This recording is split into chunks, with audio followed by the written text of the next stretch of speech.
Will progress across the UK during Wednesday. Slowly but surely, many places seeing those spells of rain. Mostly light and on and off as the rain pushes into central areas, but it is a dull and damp day for many. We keep the sunshine towards the southeast after that cold start, 13 Celsius, but where we've got the rain, 10 to 12 degrees, feeling a bit less pleasant compared with today's sunshine. Now, those outbreaks of rain slowly migrate across the UK during Wednesday nights, followed by showers across Western Scotland and Northern Ireland for a time. Some clear spells emerging here, but with the cloud elsewhere, it's going to be a frost-free start to Thursday. The rain on Thursday clearing to showers, and then fine weather returning for the Easter weekend.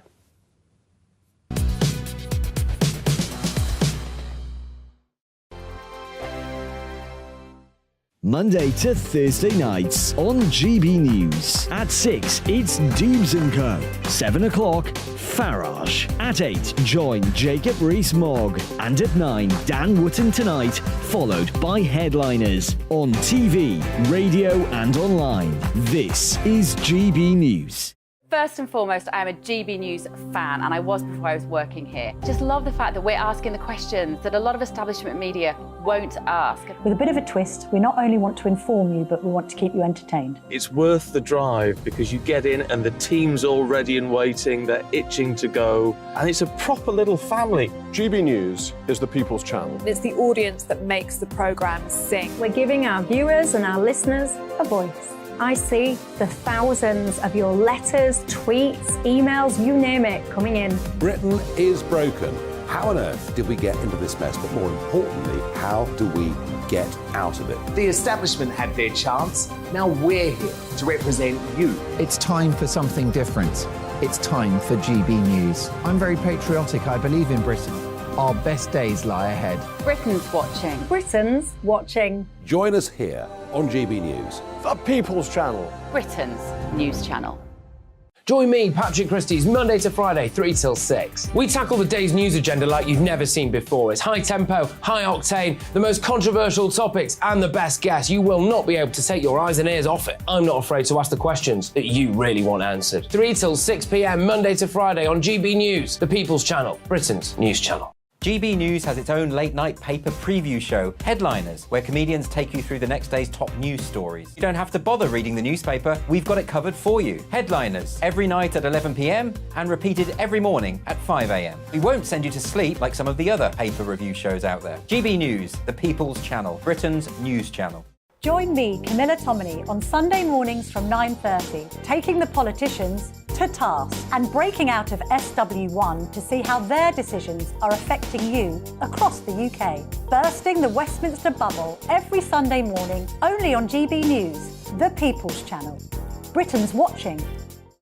I'm Michael Portillo. Join me on GB News on a Sunday morning for topical discussion, debate, arts and culture, and sometimes even ethical dilemmas. I don't always agree with you, Michael. Michael Portillo, Sundays on GB News, the People's Channel, Britain's news channel. I'm Andrew Doyle. Join me at 7 o'clock every Sunday night for Free Speech Nation, the show where I tackle the week's biggest stories in politics and current affairs with the help of my 2 comedian panellists and a variety of special guests. Free Speech Nation, Sunday nights from 7 on GB News, the People's Channel, Britain's news channel.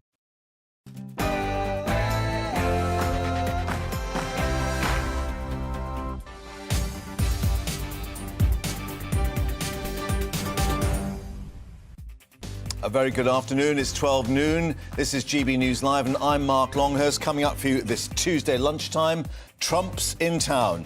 The former president due to arrive at a Manhattan court building in New York to face what could be 30 charges relating to his hush money payment to porn star Stormy Daniels. This is the scene live outside Trump Tower. Supporters and protesters are waiting for a motorcade with perhaps Secret Service outriders. It's due to leave Trump Tower to travel the 4 miles to the court. His legal team expected to join him in a convoy of blacked-out cars. Well, barricades already erected outside the court building. 35,000 New York police are on standby, while Donald J. Trump will be fingerprinted and possibly photographed for a mugshot. He's due to plead in front of the judge at 2:15, we're told, New York time. All the latest live from New York on what's going to be a seismic day for Trump and the US political system. Here, social care funding in England halved by the government. Charities, including Mencap, calling the decision an insult to the elderly and disabled. The government says more money is due to be allocated, but Age UK says the sums are not remotely enough to transform social care. And we'll reflect on the tributes being paid to this man, former Chancellor Nigel Lawson, described by Margaret Thatcher as unassailable after his death at the age of 91, is his position in political and economic history also now unassailable. Before that, the latest news headlines with Tatiana.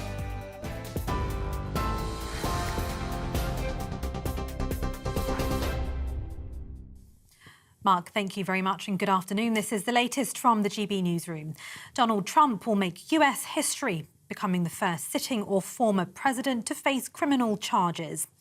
These are live pictures from New York, where he'll be formally charged, fingerprinted, and could also possibly have his mugshot taken.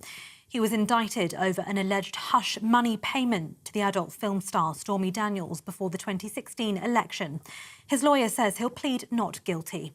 Former international trade advisor to Bill Clinton and George Bush, Steve Gill, says the former president wants to draw attention to his appearance. It will be a spectacle, and that's part of what President Trump wants. There are reports that he was given the opportunity to do this arraignment via Zoom. He's preferring to go in daylight, even though they've apparently negotiated no handcuffs, perhaps no mugshot, although the president has made comments that his mugshot will become the most famous mugshot in history and that you'll see it on T-shirts and mugs and everything else. The president is going to draw attention to this. The Home Secretary could face a legal challenge over plans to house migrants on a barge. The government is expected to announce that a leasing agreement has been reached to use the Bibby Stockholm in Dorset, which can accommodate more than 500 people. The move, designed to free up hotels, will reportedly cost taxpayers more than £20,000 a day. TikTok has been fined £12.7 million by the Information Commissioner's Office for misusing children's data. The ICO says more than 1 million children under the age of 13 were using the app in 2020, despite its own rules not to allow young children to create an account. UK data protection law says that TikTok needs consent from parents for underage users. Labour leader Sir Keir Starmer has called the government's decision to halve social care funding in England a betrayal. Millions of pounds have been removed from previously announced funding amid rising costs and troubles recruiting staff. In December 2021, the government pledged to invest at least £500 million over the next 3 years to begin to transform the way in which it will support the social care workforce. Well, Sir Keir says they've failed to do that. They promised a lot, and now they're delivering almost nothing.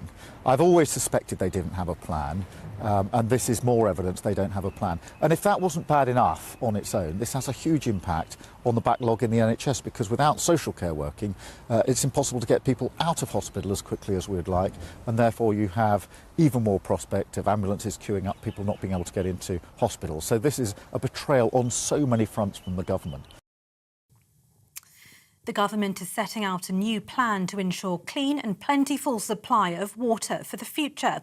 The government wants to see more investment from water companies, as well as tougher enforcement for those who pollute.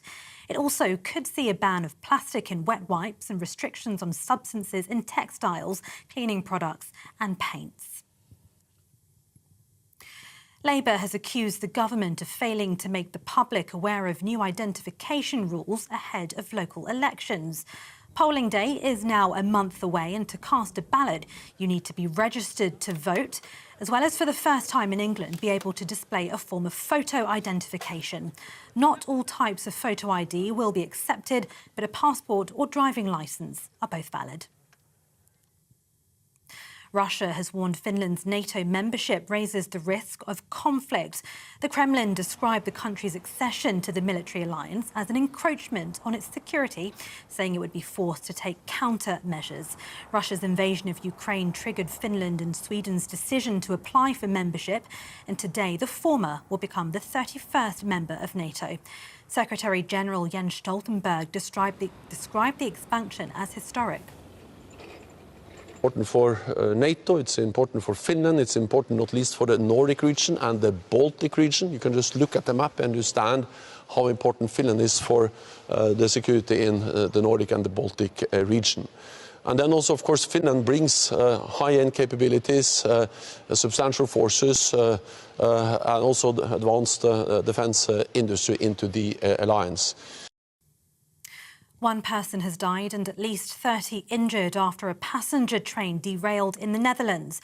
Emergency services said the train carrying 50 people came off course after hitting construction equipment on the track, which caused a front carriage to crash into a field. 19 people were taken to hospital, with the remaining treated at the scene. Former world boxing champion Amir Khan has been banned from all sports for 2 years. UK anti-doping says the 36-year-old tested positive for the anabolic drug Ostarine after losing his bout to Kell Brook in Manchester in 2022. Khan, who announced his retirement in May last year, has accepted he violated the rules but said it wasn't intentional. This is GB News. We'll bring you more news as it happens. Now it's back to Mark.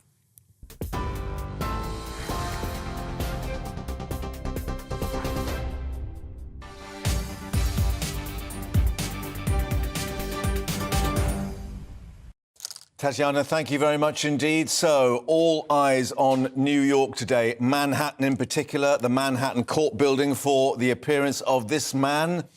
Donald J. Trump is due in court to face charges stemming from alleged hush money paid to porn star Stormy Daniels. That in itself not illegal, but if it was actually then put through as a business expense, that would actually be falling foul of New York state law, business fraud, effectively, and Trump could be facing 30 separate charges on that when he pleads later today. Well, these are the live pictures outside Trump Tower. The former president, we believe, is still there.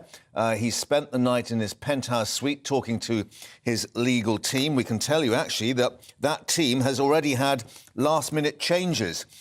Todd Blanche has been appointed as the senior or lead counsel. He's a top criminal defence lawyer, replacing Joe Tacopina, who's seen more as, and I use the phrase as is described in New York, an attack dog. But certainly he, we believe now, will be the public face of the Trump team, while Blanche will be inside the court itself in terms of the proceedings. The timing, we believe, the arraignment or the plea from Trump may happen at 2:15 at the Manhattan court building. Already, though, the barriers are out there. The court staff are joining police outside. Just to remind you, 35,000 New York police on standby for what will be this occasion where we're told by his legal team he will plead not guilty, quote, very loudly. Well, let's bring in someone else who hopefully we can hear very loudly. Our own Darren McCaffrey in New York, waiting for, well, we guess it's going to be quite a motorcade, Darren, travelling that 4 miles. The blacked-out vehicles, including, let's not forget, the Secret Service detail, who still follow Trump around. Yeah, indeed, and it is one of the reasons that he will not be handcuffed today, unlike normal procedure when it comes to criminal cases here in New York, not least of all because, as you say, he's going to be surrounded, as he always is, by his Secret Service detail. He will make that journey, we reckon, probably early afternoon New York time. It is only 7 a.m. here, to the courthouse. As you say, it's only 4 miles. It's not going to take terribly long, particularly with a motorcade, to get there, though the police have closed down quite a few roads around Trump Tower and indeed around that courthouse. A, to give Donald Trump the ability to get there pretty easily, but B, also over fears of protests. Now, there will be protests. They are due to begin around 12 o'clock local time here, so 5 o'clock your time. As I say, what's been notable yesterday is actually how few people seem to be on the streets, either here in New York or indeed in Florida. Now, that may well change today. Clearly, today is the big day. Today is the day in which history will be made, Mark. The first time a former current US president has ever been indicted in a criminal case. In terms of just the logistics, as you say, he is expected at the courthouse at 2:15 Eastern Standard Time, so that's New York time, that's 7:15 your time, so you've got quite a while to wait before that happens. And it's expected to be a very short actual court appearance, around 50 minutes, we reckon, in which he will finally hear the charges against him. We'll all hear the charges against him. He will plead not guilty, as his lawyers insisted he will battle all these charges. And then almost immediately he will head back to the airport, where later tonight he'll address his supporters. And give us a flavour, as you say, it is early yet, but certainly the Mayor of New York, Eric Adams, has gone with this statement publicly. Manhattan is not a playground for your misplaced anger, really indicating to the Trump supporters or even the protesters as well, this is not to be played out as we've seen previously.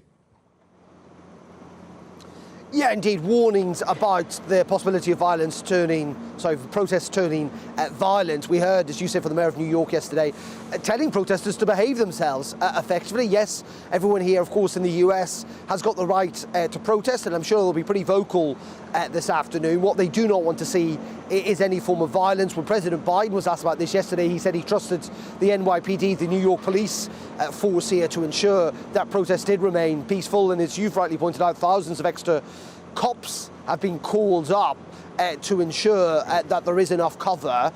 But there is concern. You know, there is a little bit of uneasiness here in New York, following clearly what happened outside the Capitol building in a couple of years ago. There is concern that protests could turn violent. But as I say, today what's been notable is how few protesters we have seen, and also how little we've heard really from Donald Trump. I mean, he's taken to his social media platforms, hasn't he, quite a lot over the last 24 hours or so, talking about how this is a witch hunt, how he wants people to chip in some money, and they've raised some 7 million quid so far, so clearly that effort is working. But we've not really heard him give any interviews around this. We will hear from him tonight, and it'll be interesting about what he's allowed to say, because it is also possible that the judge may put some restrictions on what we can talk about, and indeed what Donald Trump can talk about, because this is, after all, a criminal trial that will need a jury, and what the judge will not want is any part the jury could be prejudiced in all of this, though you'd have to conclude, given who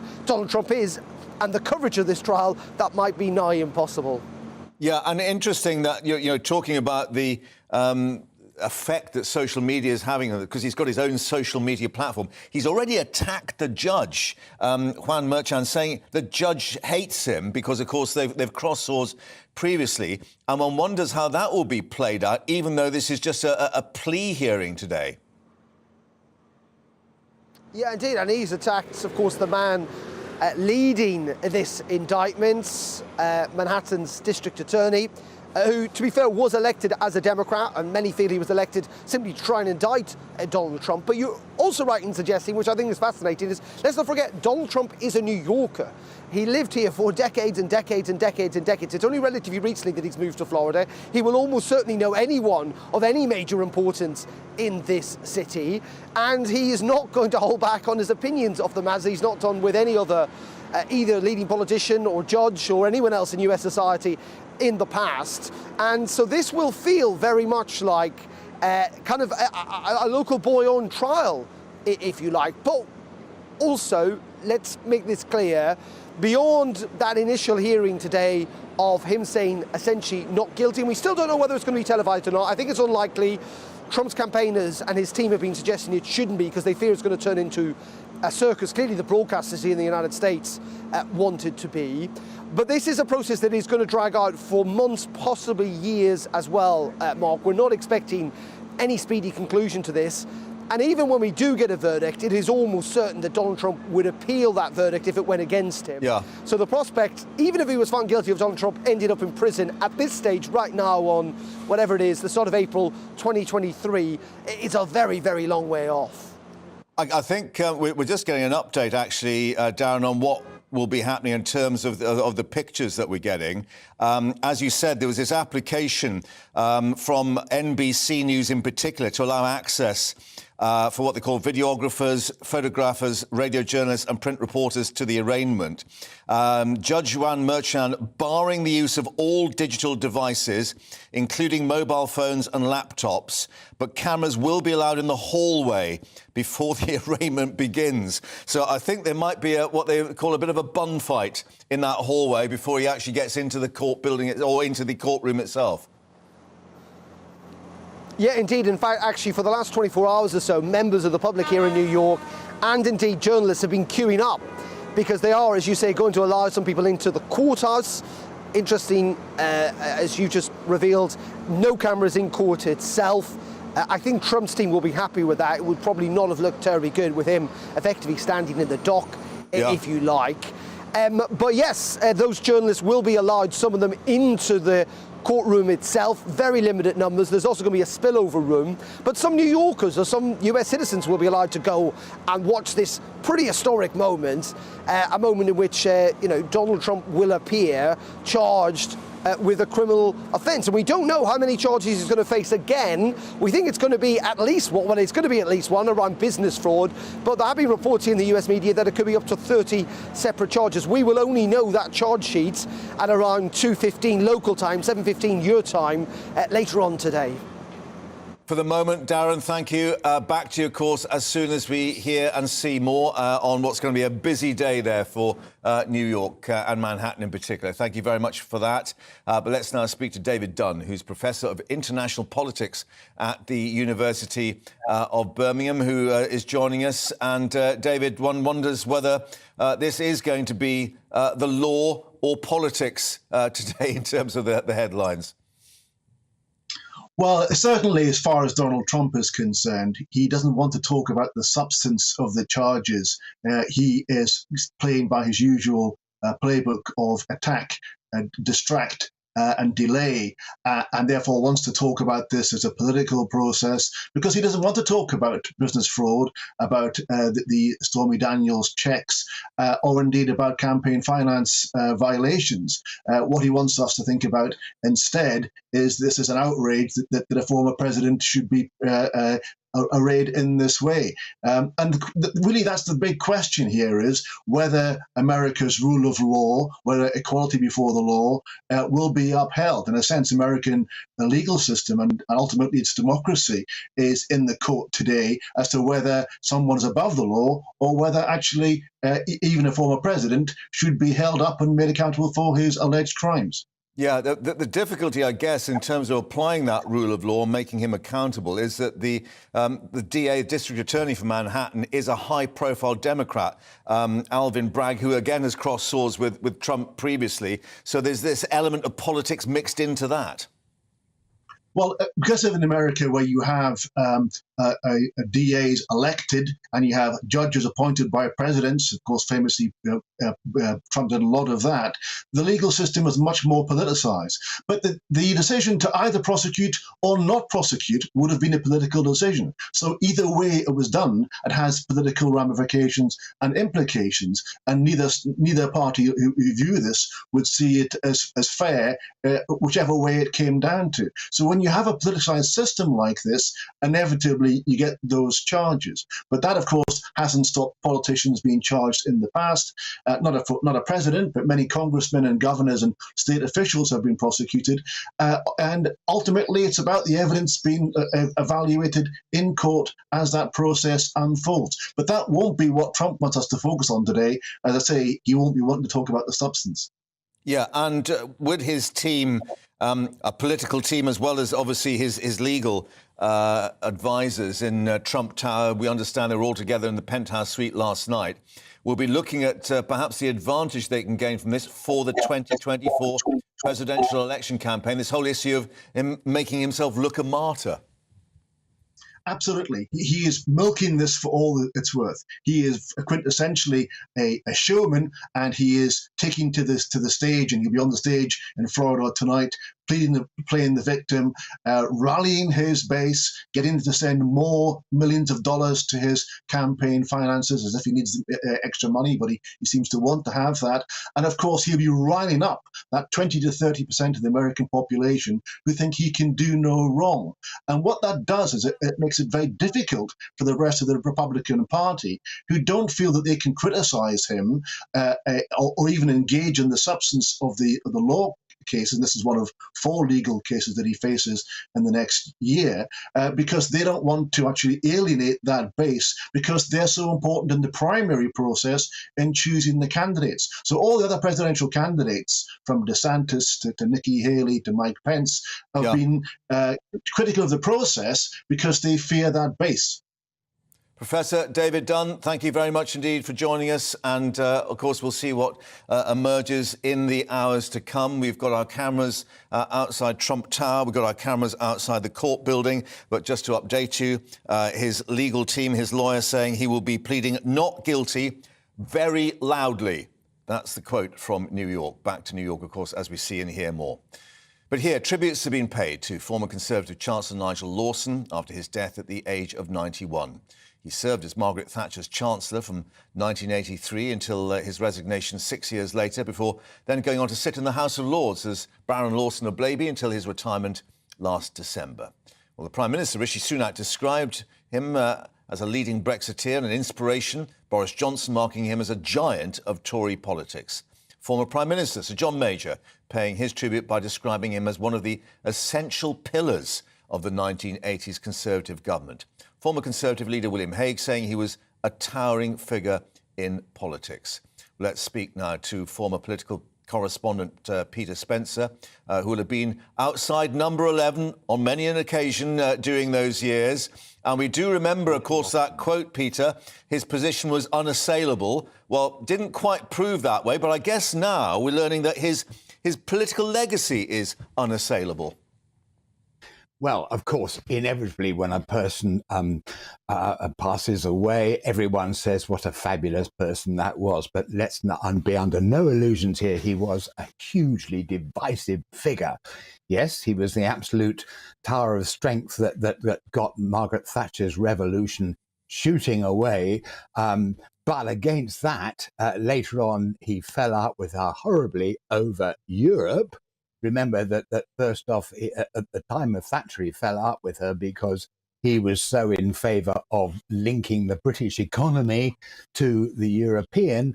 Later on, of course, as we know, he became an absolute committed Brexiteer. And but he played his part in a significant part in Thatcher's downfall. It was him and then later Geoffrey Howe who finished her off. But he was... overall, it's also worth remembering that he did engineer a tremendous boom in the British economy, and then subsequently it went too far and it turned into a tremendous bust. So I dare say it was interesting to know what Liz Truss thinks of how he operated and his legacy.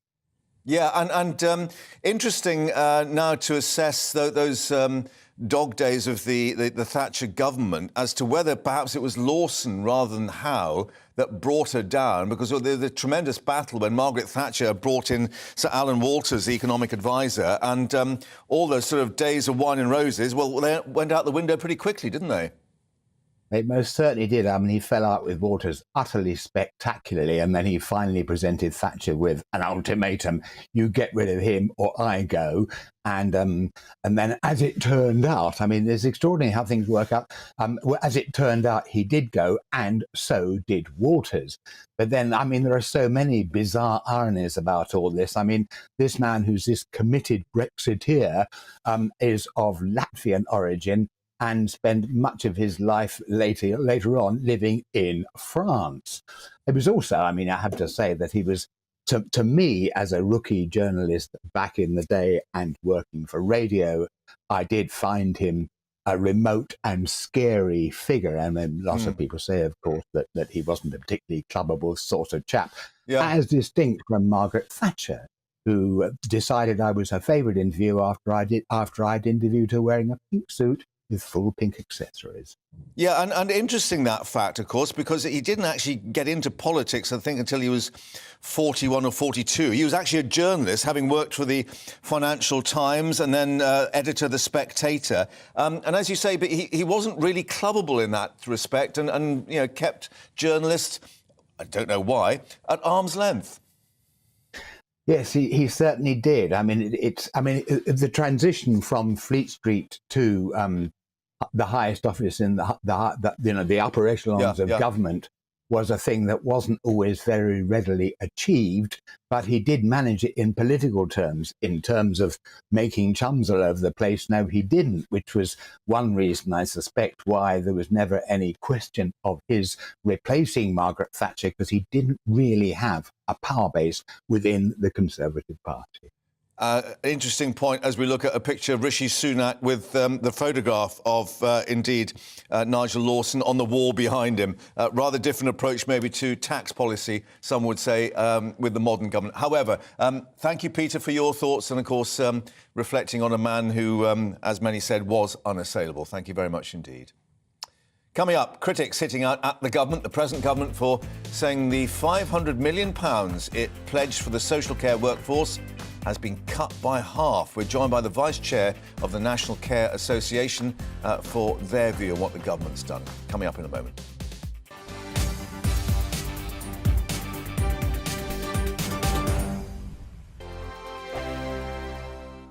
We are GB News, the People's Channel. And right across the United Kingdom. You can find us on Sky Channel 512. Virgin Media Channel 604. Freesat Channel 216. Freeview Channel 236. And YouView Channel 236. You can also take us with you on DAB Plus Radio. With the GB News app and at the website gbnews.uk. We're absolutely everywhere. Come join us on GB News, the People's Channel, Britain's news channel. Monday to Thursday, 9 p.m. till 11 p.m. Join me, Dan Wootton. I'll bring you the sharpest takes and hottest debates. Do you not believe in prison? I don't believe in prison. I'm completely stunned. I guarantee you there'll be no spin, no bias, no censorship. I actually was personally quite offended by it. And no reason to go to bed. So I guess they've always been quite woke. That's Dan Wootton tonight on TV, radio and online. Monday to Thursday from 9 p.m. till 11 p.m. on GB News. The People's Channel, Britain's news channel. Hello, I'm Michelle Dewberry, and you can join me every weekday 6 till 7 on Dubes and Kerr. You're an inspiration to us all. Clip that bit off. Well, you are. That's my ringtone. My political ambitions those days are gone, I can tell you. She's only teasing. Go on. He's probably going to want to lay down now. I'll give him 2 minutes to have one. Let's respectfully disagree. That's what we like on Dubes and Kerr. Come and join us. GB News, the People's Channel. Michelle Dewberry, weekday evenings at 6 o'clock. I'm Simon Evans. Join me on GB News for Headliners at 11 p.m. What's the scoop? I'll be joined by 2 of the country's top comedians. That's right. As we take a look at tomorrow's newspapers tonight. We're going to get into trouble. If it's a big story, we'll be covering it. Spill some tea on him. There we go. But we'll also have some fun. I wouldn't stick up a bank. My father didn't love me. So anyway. Headliners every night from 11 on GB News, the People's Channel, Britain's news channel. It's all about family, being in people's living rooms, all the interaction and getting to know who our viewers and listeners are. When I was young, my dad used to say, no, stop arguing. I wanted an outlet that would enable me to give my opinion. People are going through a really hard time right now, and I know that you don't feel like you're being listened to by the establishment. I came to GB News because it's the People's Channel, and I want the audience to have their say on the events of the day. We're dynamic. We do something different. Democracy shows that the wisdom of the nation is in its people. I get to travel to find out what the story is from a personal perspective. The British people aren't fools. We know when we're not being told the full story. We've got to work out how Britain moves forward from this. It's the best country in the world. The establishment had their chance. Now we're here to represent your views. Britain's watching. Britain's watching. Britain's watching. We're proud to be GB News, The People's Channel, Britain's news channel.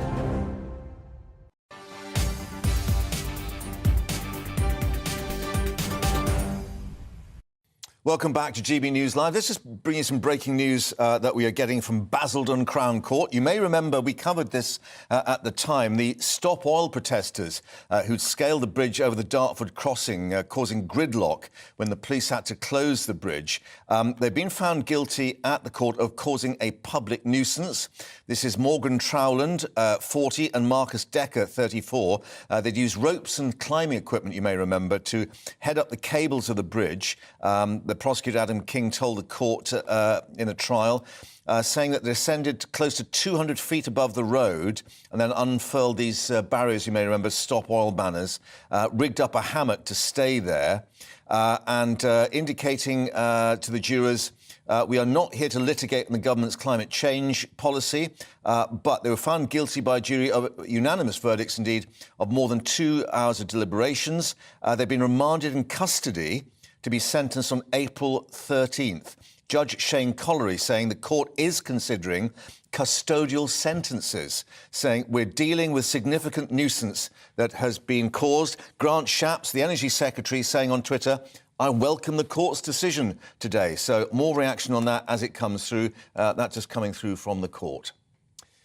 The government has confirmed that funding that was promised to develop a social care workforce in England has now been halved. In 2021, the government pledged at least £500 million for the reforms to be spent on training places and also technology over a 3-year period. But the figure now slashed to £250 million, according to the department itself, blaming the ongoing economic problems for that cut. So where does this leave the long-running crisis over social care and how it should be addressed? Well, let's speak now to Joyce Pinfield, Vice Chairman of the National Care Association. Joyce, thanks very much indeed for joining us. Did you have any indication that this was coming? No, there was very little indication, but it's just yet another instance of how little this government does value social care. They came into government saying that they would do everything for social care, but so far everything they've promised has been taken away, and this is just yet another instance of that.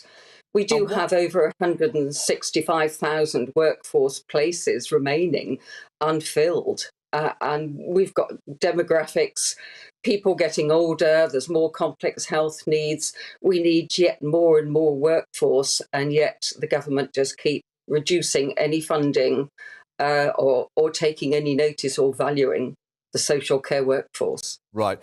Joyce, we're just going to have to break away to get an update on the news headlines, but stay with us. We'll come back in a moment and discuss really what needs to be done now, because obviously the staffing is the issue. But just for the moment, we'll come back to that. Let's head now, get the latest update on the headlines with Tatiana.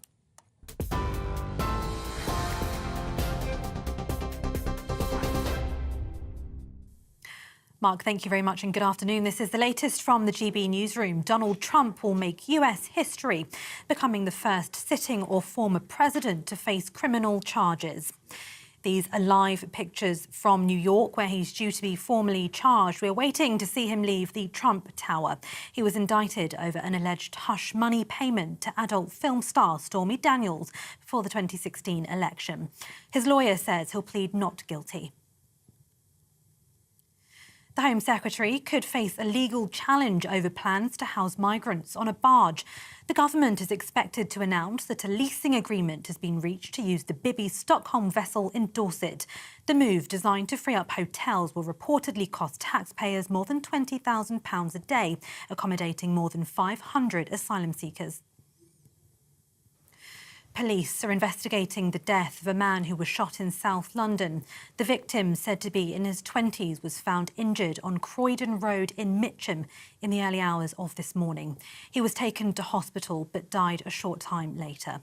Police are appealing to anyone who was in the area at the time who may have seen something suspicious to get in contact with them. TikTok has been fined £12.7 million by the Information Commissioner's Office for misusing children's data. The ICO says up to 1.4 million children under the age of 13 were using the app in 2020, which contravenes the company's own terms of use. UK data protection law also requires the platform to seek consent from the parents of young children. And Royal Mail is delivering new look stamps featuring the King's image for the first time from today. His profile faces to the left, as all monarchs have done since Queen Victoria. But they won't be seen in post offices just yet, with stocks of the late Queen to be sold up first. TV, online, DAB Plus radio and on TuneIn. This is GB News. Now it's back to Mark.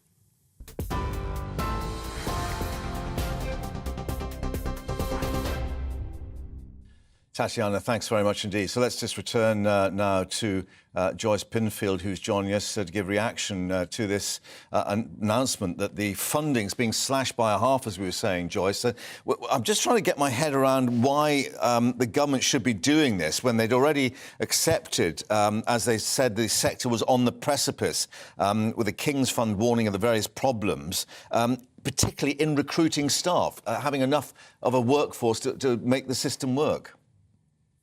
Oh, absolutely. The government is recognising that social care is in crisis, not only because of a workforce shortage, but of course the low pay that social care workers are paid.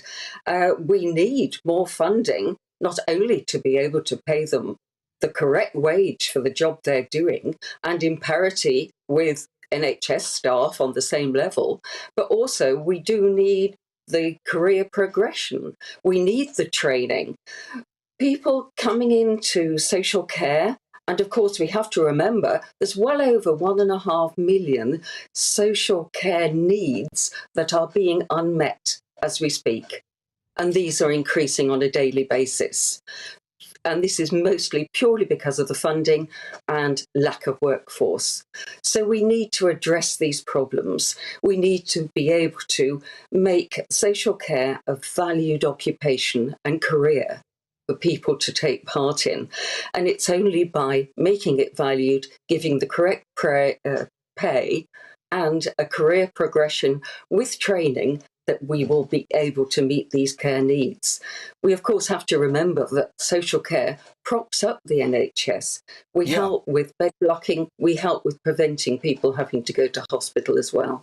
Well, indeed, I was going to ask you about it, because that obviously is what's going to happen at the sharp end. I mean, just incidentally, I gather that Patricia Hewitt, the former Health Secretary, has just issued a review which has been welcomed by NHS leaders. But in that, she's talked about the so-called integrated care system, i.e. social care being linked to the NHS. And as you've indicated, the problems in hospitals where people can't be moved on into social care, presumably this will just make that situation worse. Oh, undoubtedly. It will make this situation even worse. We know over the winter pressures have really caused the problems within the NHS, with bed blocking and the strikes also making their waiting lists longer, which of course means that people are waiting longer for operations, they are getting iller, and this is where social care can actually help in relieving a lot of those situations. But yet again, the government is cutting our funding, is taking no notice that there are so many unmet care needs.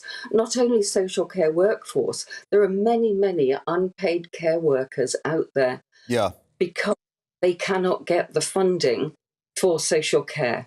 OK. Look, we understand from the Department of Health that there's 600 million, they say, has not yet been allocated over the next 2 years. I mean, do you take them at their word that there may well be more funds coming down the system and that may ameliorate the situation?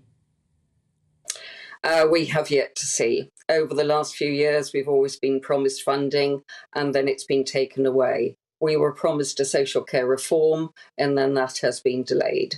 So everything that they promise, it always seems to fall by the wayside and leave social care in the dire, critical situation that we are faced in at this present time. Joyce Pinfield, Chair of the National Care Association, thanks for joining us with your assessment on GB News. Thank you very much indeed. Well, coming up, back, of course, to New York. Don't forget that we're waiting for a certain Donald J. Trump to arrive at the Manhattan Court building. Our cameras are there. Also, this latest assessment of the economy and manufacturing in particular. Is it up, down or sideways? Liam will be telling us. It's all about family, being in people's living rooms, all the interaction and getting to know who our viewers and listeners are. When I was young, my dad used to say, no, stop arguing. I wanted an outlet that would enable me to give my opinion. People are going through a really hard time right now, and I know that you don't feel like you're being listened to by the establishment. I came to GB News because it's the people's channel, and I want the audience to have their say on the events of the day. We're dynamic. We do something different. Democracy shows that the wisdom of the nation is in its people. I get to travel to find out what the story is from a personal perspective. The British people aren't fools. We know when we're not being told the full story. We've got to work out how Britain moves forward from this. Is the best country in the world. The establishment had their chance. Now we're here to represent your views. Britain's watching. Britain's watching. Britain's watching. We're proud to be GB News, The People's Channel. Britain's news channel. Hello, I'm Michelle Dewberry, and you can join me every weekday 6 till 7 on Dubes and Co. You're an inspiration to us all. Clip that bit up. Well, you are. That's my ringtone. My political ambitions those days are gone, I can tell you. She's only teasing. Go on. He's probably going to want to lay down now. I'll give him 2 minutes to have one. Let's respectfully disagree. That's what we like on Dubes and Co. Come and join us. GB News, the People's Channel. Michelle Dewberry, weekday evenings at 6 o'clock.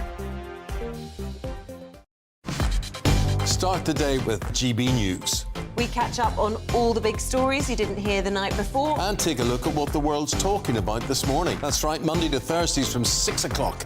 It's Breakfast with Eamon and Isabel. Straight after breakfast, join us, Bev Turner and Andrew Pearce. We're going to take you through till noon.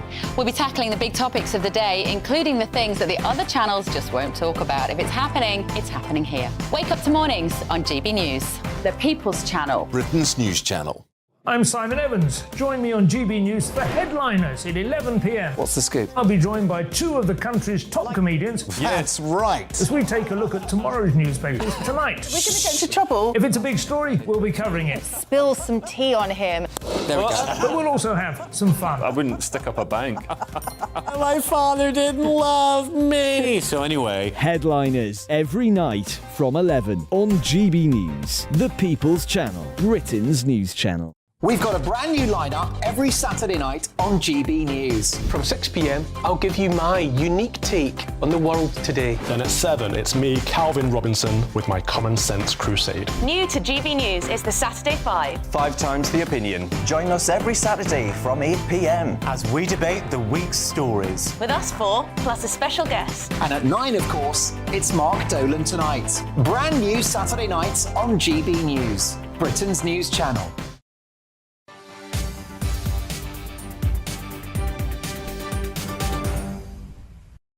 Now, let's bring you up to date with what's going on in the economy, because you remember our manufacturing sector, it actually grew a bit in February, but the latest data suggests, yes, output slipped back again in March. Now, the start of the tax year, of course, many manufacturers paying higher corporation tax, government help for their sky-high energy bills just ending. Industry bosses say it could all lead to widespread factory closures. Our economics and business editor Liam Halligan's been to the West Midlands to investigate for us. Clevedon Fasteners was founded in the late 30s to produce the bolts and rivets needed to build Spitfires. Company boss Steve Hardiman says the new tax year means this West Midlands firm faces a double whammy. Along with higher corporation tax, support for countless businesses with sky-high energy bills has also now ended. Steve says Business Secretary Kemi Badenoch needs to act. If I could put out a plea, I'd ask for Kemi Badenoch to actually go and do her day job, which is supposed to be looking after industry. And we're just getting no support whatsoever. And we're just being hammered by every single additional cost. And it's a very, very poor business environment to be working in at the moment.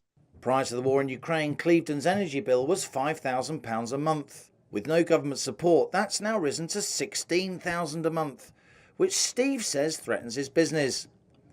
Clevedon pays 46 pence per kilowatt hour of electricity on a fixed contract Steve says he was forced to sign last year. Given that wholesale prices have now fallen to 28 pence per kilowatt hour, Steve says he's paying over the odds. Stephen Morley runs the Confederation of British Metal Forming, representing hundreds of manufacturers with tens of thousands of workers.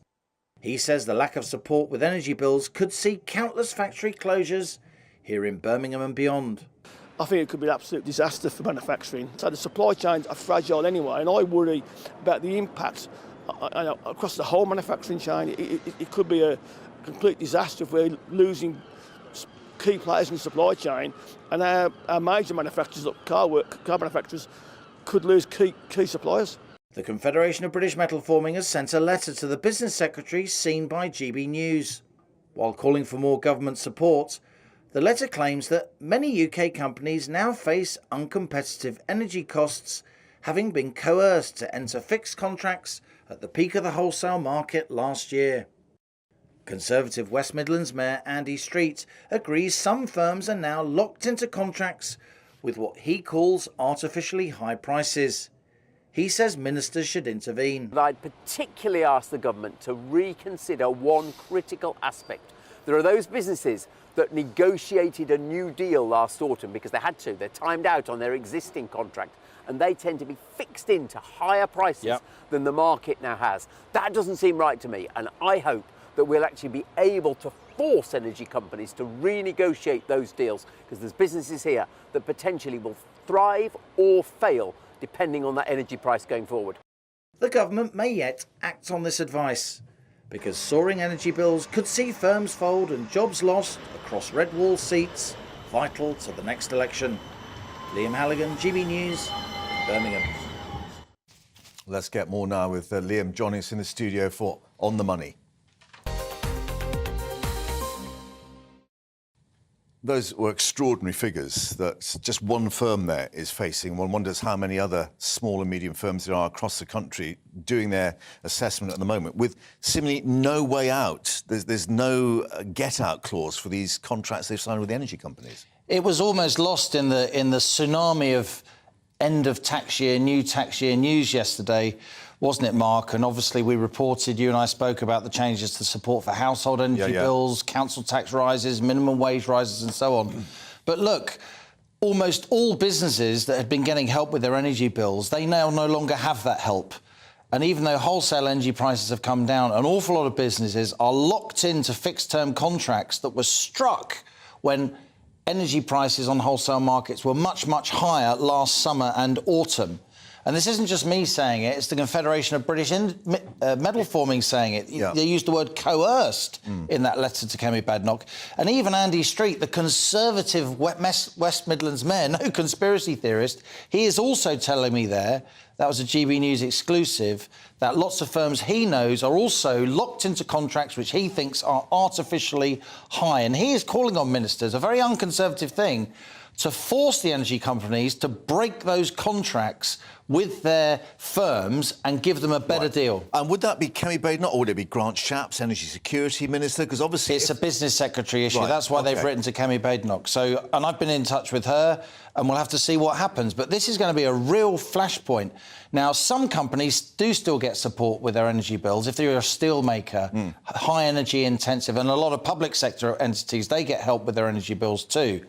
But if you're a manufacturer, energy is still 20, 30, 40% of your cost base, and your energy bill has just gone up enormously because the support's gone, even though wholesale prices have come down. And the point I made at the end of the film, a lot of these firms are employing hundreds of people, sometimes thousands of people, in those red wall seats the Tories need to hold on to. And one wonders, they're competing perhaps with other companies elsewhere in Europe that are getting help on their energy bills. Well, that's the long-term problem. We've often had much, much higher energy bills because of the very inefficient way in which our energy market works. But there's a particular cliff edge that companies have now just been forced over, that they're suddenly all support for their energy has been pulled out from underneath them, and they face sky-high bills, even though wholesale prices are coming down. So the government's got to decide, does it want to use firms like the one we saw in that package to subsidise energy companies, or does it want to save the manufacturers? Yeah, because, of course, there'll be a domino effect. That's right.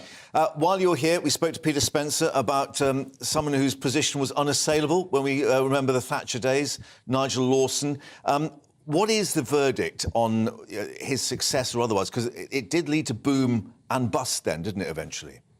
Well, it was one of the privileges of my professional life to conduct the last ever interview with Nigel Lawson. I went to see him in his apartment, his flat down in Eastbourne, just last month. I spent 2 hours with him and I released that interview on my Telegraph Planet Normal podcast. He didn't want to do a television interview, by the way, but he was prepared to do an audio interview. And I think the verdict is, if we're being honest, that whichever side of the political fence you sit, he was by far and away one of the most consequential chancellors of Britain's post-war era. I'd go as far to say he could even be the most consequential politician who wasn't actually Prime Minister. The brains behind the Why? Thatcher Because he was the government. macroeconomic architect of Thatcherism, and I personally think, personal opinion, I think he did a huge amount to rescue the UK economy from the complete catastrophe that was the mid to late 70s, which you and I lived through, and we remember what it was like, and it's probably one reason we both became journalists, because it was so terrible. And even able to buy British Gas shares as well. I think all those Tell Sid. Tell Sid. Indeed. Now, Sir Keir Starmer was one of those people who acknowledged exactly what Liam's been saying. And it's 3 years of Sir Keir at the helm of Labour. Yes, today marking that anniversary of his leadership of the party. How well has he done? Is it a happy birthday or not? Well, polling by YouGov finding that almost half of voters say he's failed to set out a clear vision. His tenure marked by constant battles with, yes, Jeremy Corbyn. Joining us, Olivia Utley, our political reporter, who's been looking at not just that figure, Olivia, but also the sort of overall marks as to how he's done. They're OK, but not great. Well, yes, there's a poll in the Times today, which isn't great news for Keir Starmer. It suggests that 47% of the country feel that he hasn't set out a clear vision and that he hasn't done well, compared to 31% who think that he has done well. The issue seems to be about this vision angle. What his strategy was when he took office 3 years ago was to clean up the Labour Party. He said this very clearly, three-step strategy: clean up the Labour Party, show why this government isn't fit to govern, and then show why the Labour Party over the Conservative Party.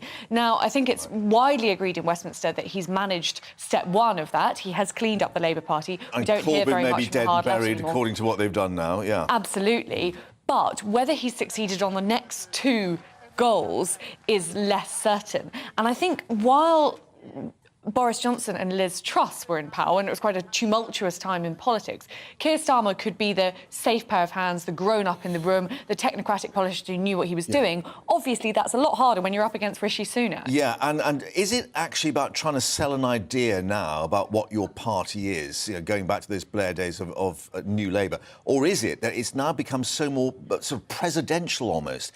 People see it as Sunak versus Starmer, the two leaders rather than two parties. Yes, I think it has become more presidential, and I think it will get more and more presidential as we head to the election. And actually, I think that's pretty bad news for Keir Starmer, because what we're seeing in the polls is Labour still leads the Tories by a lot. That gap is slowly shrinking. But what's shrinking much faster is the gap between Keir Starmer and Rishi Sunak. Rishi Sunak's personal popularity ratings are going up and up. He's getting the reputation for a Prime Minister who gets things done, sorting out the Windsor Framework, agreeing that AUKUS deal. He does diplomacy. Under-promising and over-delivering, as Liz Fox had it. As he keeps saying, yeah. yes. OK. Olivia, thank you for that. More reaction, of course, to come a little later. But let's reflect now. If you're planning to jet off for Easter, some news for you. London City Airport, the first to scrap that 100-millilitre liquid limit. It's using high-tech CT scanners. It also means electronic devices can be kept in your hand luggage when going through security. So those travelling through London City now can carry up to 2 litres of liquids and toiletries. So it's the second UK airport to introduce these moves. Teesside doing so last month ahead of the government deadline of June 2024, when most UK airports are required to install those machines. Will they be able to do that? Let's speak now to travel correspondent at The Independent, Simon Calder, who's also, we ought to mention, a security officer at Gatwick. Now, that's something I didn't know, Simon. So you're speaking from the heart on this. Yes, that's exactly right, Mark. I used to frisk people at Gatwick, and just to be clear, it was a job, not a hobby. And my goodness me, it's so good to see the way that technology has moved on from those days. In particular, exactly as you say, the worst part of any trip for a lot of people is the airport security search. For the last 17 years, you've had to have your bag of liquids and keep those separate. You, of course, can't take a bottle of water through the security security check, and you've got to get your laptop out, everything else. It's a complete pain. But yes, as you say, from today, London City Airport, the first major airport after Teesside, has become a place where you just put your bag, and I actually tried this out yesterday just ahead of the launch. It's amazing. You just breeze up, you put your whole bag there, you don't worry about taking any stuff out. You chat to the security people, comes out the other end. Yes, you've still got to take your jacket off and put your phone and your watch and your belt in a tray. But really, the previous bit, even though I do have some previous as a security guard, I would always think, oh, hang on, did I remember that? Oh no, I've forgotten all about that kind of drink or whatever. You don't need to worry about that now. It's really straightforward. However, and of course there has to be a but, the problem is it's terrific when you're flying out of London City and Teesside and some other airports around Europe, for example, Shannon in the west of Ireland. But the trouble is, when you're going back the opposite direction, you can be pretty sure that the very sophisticated, very expensive machines are not installed, and so the old rules apply. Okay. And certainly for the next 15 months or so till we get the standards the same across the UK. One day you're flying from London City, you don't worry.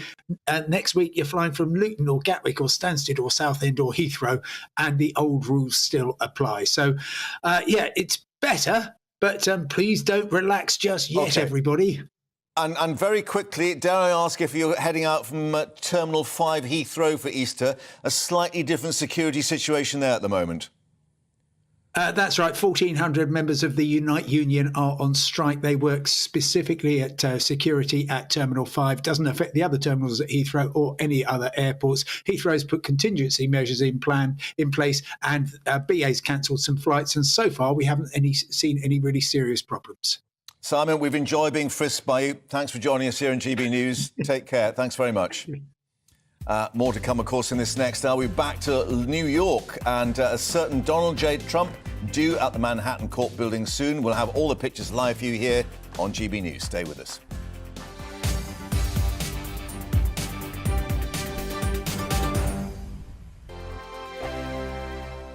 I joined GB News because I was sick and tired of not hearing my views being represented, not just mine, but so many people that I knew and spoke to. I just couldn't get my voice out there. I couldn't say anything. I couldn't do anything. Whatever the narrative was, I kind of had to follow it. GB News is there to provide a voice for those who have been ignored by the establishment media. We think different things, we've got a different style. GB News is here to be optimistic and positive about the future. It's real kind of dynamic and flowing, with the audience very much at the heart of it, like a big family.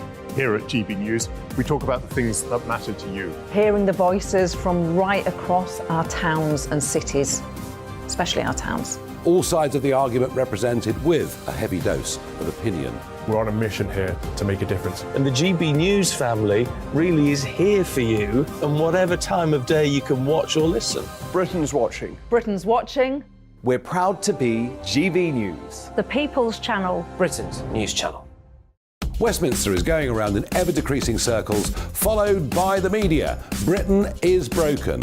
How on earth did we get into this mess? But more importantly, how do we get out of it? Join me at 7 p.m, Mondays to Thursdays on Farage, here on GB News. We will have open, rational debate. We've got to work out how Britain moves forward from this. Join us here on GB News, the People's Channel. Britain is watching. You've probably seen politicians interviewed 1,000 times, but we do it differently. We find out who they really are, we don't shout, we chat, and hopefully we bring a bit of light, not just heat. Did you know Kate Moss? Apparently. Do you have a pair of jeans or a pair of jeans? No, of course I don't. What would I do with them? My friends are like, oh my God, what's she doing now? Join me every Sunday at 6 for Gloria Meets, only on GB News, the People's Channel, Britain's news channel. I'm Jacob Rees-Mogg, the Member of Parliament for North East Somerset and a former government minister. For years, I've walked the corridors of power in both Westminster and the City of London. I campaigned in the largest democratic vote in our island story. I know this country has so much to be proud of. We need to have the arguments, the discussions on how we make it better. The wisdom of the nation is in its people. Vox Populi, Vox Dei. That's why I'm joining the People's Channel. Join me Monday to Thursday at 8 p.m. on GB News, Britain's news channel.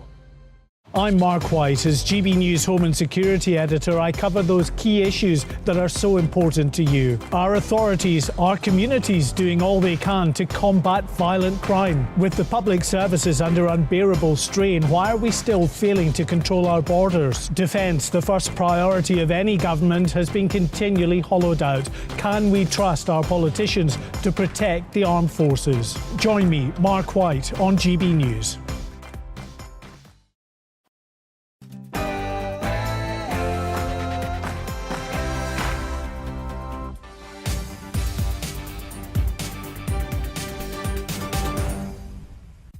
It's 1 o'clock. A very good afternoon to you. You're watching GB News Live with me, Mark Longhurst. And coming up for you this Tuesday lunchtime, Trump's in town. The former president due to arrive at the Manhattan court building in New York to face what could be 30 charges relating to an alleged hush money payment to porn star Stormy Daniels. Well, the barricades are up outside the courthouse. 35,000 police on standby in New York. Well, Trump is due to plead in front of the judge in just a few hours' time. We're being told by his legal team he will say not guilty very loudly.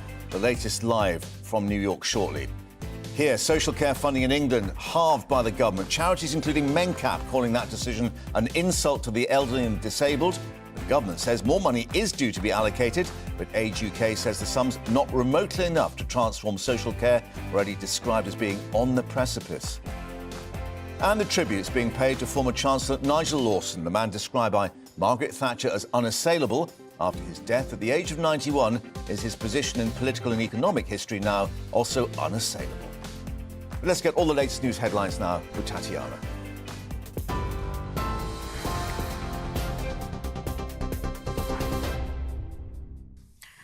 Mark, thank you very much and good afternoon. It's coming up to 2 minutes past 1. This is the latest from the GB newsroom.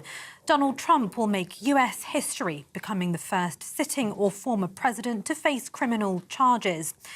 These are live pictures from New York, where he'll be formally charged, fingerprinted, and could also possibly have his mugshot taken. We are currently waiting for him to leave the Trump Tower. He was indicted over an alleged hush money payment to the adult film star Stormy Daniels before the 2016 election. His lawyer says he'll plead not guilty. Former international trade advisor to Bill Clinton and George Bush, Steve Gill, says the former president wants to draw attention to his appearance. It will be a spectacle, and that's part of what President Trump wants. There are reports that he was given the opportunity to do this arraignment via Zoom. He's preferring to go in daylight, even though they've apparently negotiated no handcuffs, perhaps no mugshot, although the president has made comments that his mugshot will become the most famous mugshot in history and that you'll see it on T-shirts and mugs and everything else. The president is going to draw attention to this. The Home Secretary could face a legal challenge over plans to house migrants on a barge. The government is expected to announce that a leasing agreement has been reached to use the Bibby Stockholm in Dorset, which can accommodate more than 500 people. The move, designed to free up hotels, will reportedly cost taxpayers more than £20,000 a day. Police are investigating the death of a man who was shot in South London. The victim, said to be in his 20s, was found injured on Croydon Road in Mitcham in the early hours of this morning. He was taken to hospital but died a short time later. Police are appealing to anyone who was in the area at the time who may have seen something suspicious to get in contact with them. TikTok has been fined £12.7 million by the Information Commissioner's Office for misusing children's data.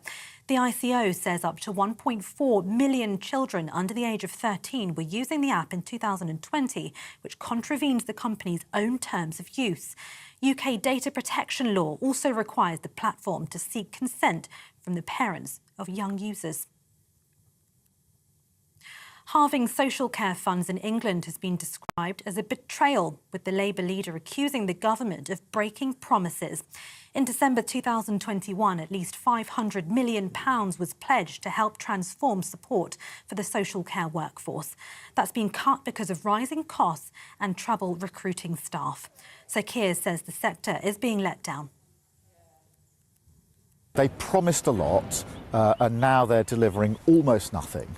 I've always suspected they didn't have a plan, and this is more evidence they don't have a plan. And if that wasn't bad enough on its own, this has a huge impact on the backlog in the NHS, because without social care working, it's impossible to get people out of hospital as quickly as we'd like, and therefore you have even more prospect of ambulances queuing up, people not being able to get into hospital. So this is a betrayal on so many fronts from the government.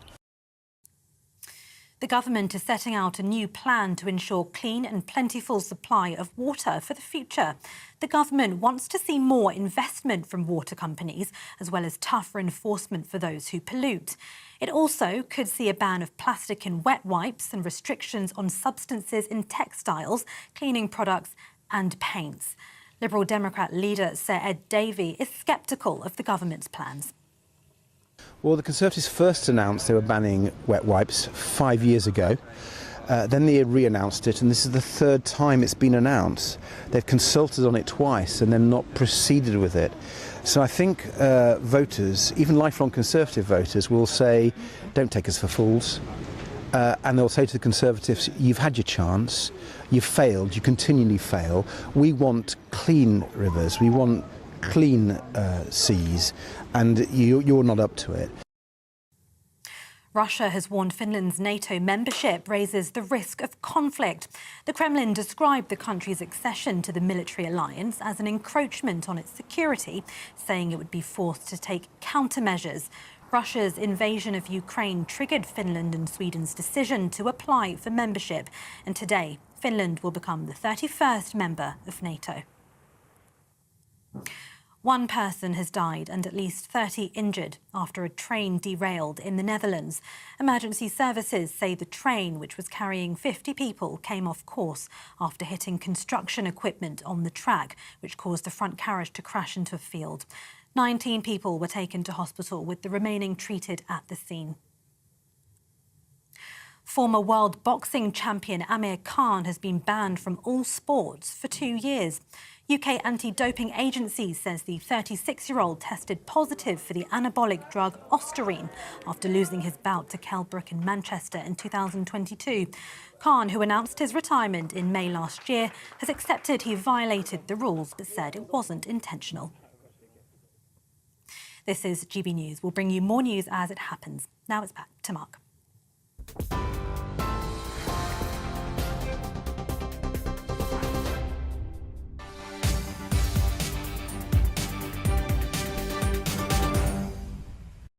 Tatiana, thank you very much indeed. So let's have a look at the court list for Manhattan today, shall we? With a name, certain Donald J. Trump due in that court building in New York. Yes, he's expected to face more than 30 charges, perhaps, for alleged falsification of business records. It's all in connection to a payment to the porn star Stormy Daniels back in 2016. Now, in the past half hour, police and court officials have been gathering outside that building in Manhattan. That's on the left. Barricades also erected at street level. And on the right, you can see Trump Tower, where the former president has been staying overnight in the penthouse. And talking to his legal team, we can actually update you that there's already been a change in the top of that team. We're being told that Joe Tacopina, who is the lead counsel, has been replaced by Todd Blanche, who is a top criminal defence lawyer. We're being told that the suggestion, at least, is that Blanche is a more accomplished courtroom presence, while Tacopina will perhaps take the public approach of giving reaction after this hearing. And in addition to that, we're being told that the former president will plead not guilty, according to his legal team, quote, very loudly. Unquote.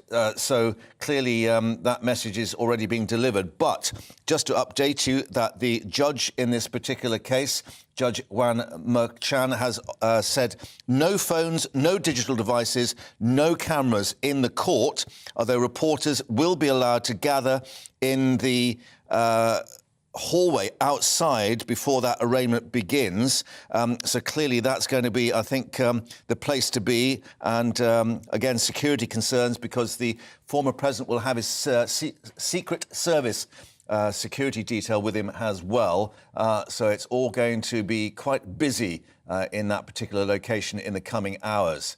The former president expected to be fingerprinted, of course, but speculation now about whether he will have to have a mugshot taken. But certainly all eyes on that court building. Our political editor, Darren McCaffrey, is in New York with quite a few other camera crews and reporters gathering as well, Darren, because we've got this, I guess, what will be almost like a presidential motorcade that will travel 4 miles from Trump Tower to that court building with all the Secret Service detail as well. Yeah, very good afternoon to you, Mark Moore. In New York just after 8 a.m. As you say, I'm not alone outside Manhattan's criminal court. That is that big building right behind me there. There are hundreds and gathered here, though it must be said at the moment they are. Darren, we're just getting a little bit of interference on the signal from New York because clearly a lot of reporters are trying to get their camera signals out at the same time. I think we've actually got a slightly better line to you. You were just saying that you are not alone there. No, and we'll try and keep the camera in position. As you say, there are a lot of journalists essentially using the mobile phone signal like we are here in New York, hundreds and hundreds of them gathered. We are awaiting Donald Trump, who's going to come here later on today, as I say, expecting that building behind me at around 2:15, and it's going to be a pretty short hearing. He's first of all going to see the Manhattan District Attorney. He's then going to appear in the courtroom itself, where we hear the charge sheet against him. Upwards, we think, potentially of up to 30 individual charges, though we do not know that, and that's only speculation at the moment. Whatever he is charged with, his lawyers, as you rightly pointed out, have made it clear that he is going to plead not guilty to all of them. He is going to fight all of this. We think it is unlikely that he's going to be DNA swabbed, or indeed that wear handcuffs or anything like that. At the end of the day, we all know who he is, and he will be surrounded by his Secret Service bodyguards. What I would say, though, is that he is probably going to have his fingerprints taken. And it will be an extraordinary moment. This is the first time a former or current US president has ever charged with a criminal offence. We are also expecting protests, though, as well, Mark. We haven't seen many over the last couple of days. Only a few Trump supporters, either in Mar-a-Lago or up here in Manhattan. But at around midday, we are expecting more to gather. I'm not entirely sure how close they're going to get to the courthouse here, because unsurprisingly, not only are there a hell of a lot of journalists, there are a hell of a lot of police as well, with lots of roads around this place blocked off to traffic. Yeah, and of course, Eric Adams, the mayor of New York, with a pretty telling statement. Manhattan is not a playground for your misplaced anger, and clearly the worries that both protesters and supporters may clash outside that court building. Yeah, I mean, I think, there's no evidence, and the New York police were very clear, as was the mayor of New York yesterday, there's no evidence that they are actually expecting violence of any sort. Clearly, there's always a concern when people gather, not least of all with pretty strong political views, that it could well turn violent. We know there's a history of that, clearly, with Trump supporters in the past, not least of all outside the Capitol building. But at the moment, I don't think the police are expecting any significant violence. In saying that, clearly, lots of leave has been cancelled. There is a lot more NYPD officers on the street today than you'd normally get on a Tuesday. And the mayor was very clear yesterday to those protesters to behave themselves, saying essentially Manhattan was not their playground to express those kind of political views in any kind of type of violent way. But yesterday, entirely peaceful outside Trump Towers. I'm sure that will be, again, they are prepared for all responsibilities. As President Biden put it yesterday, he was putting his trust in the NYPD.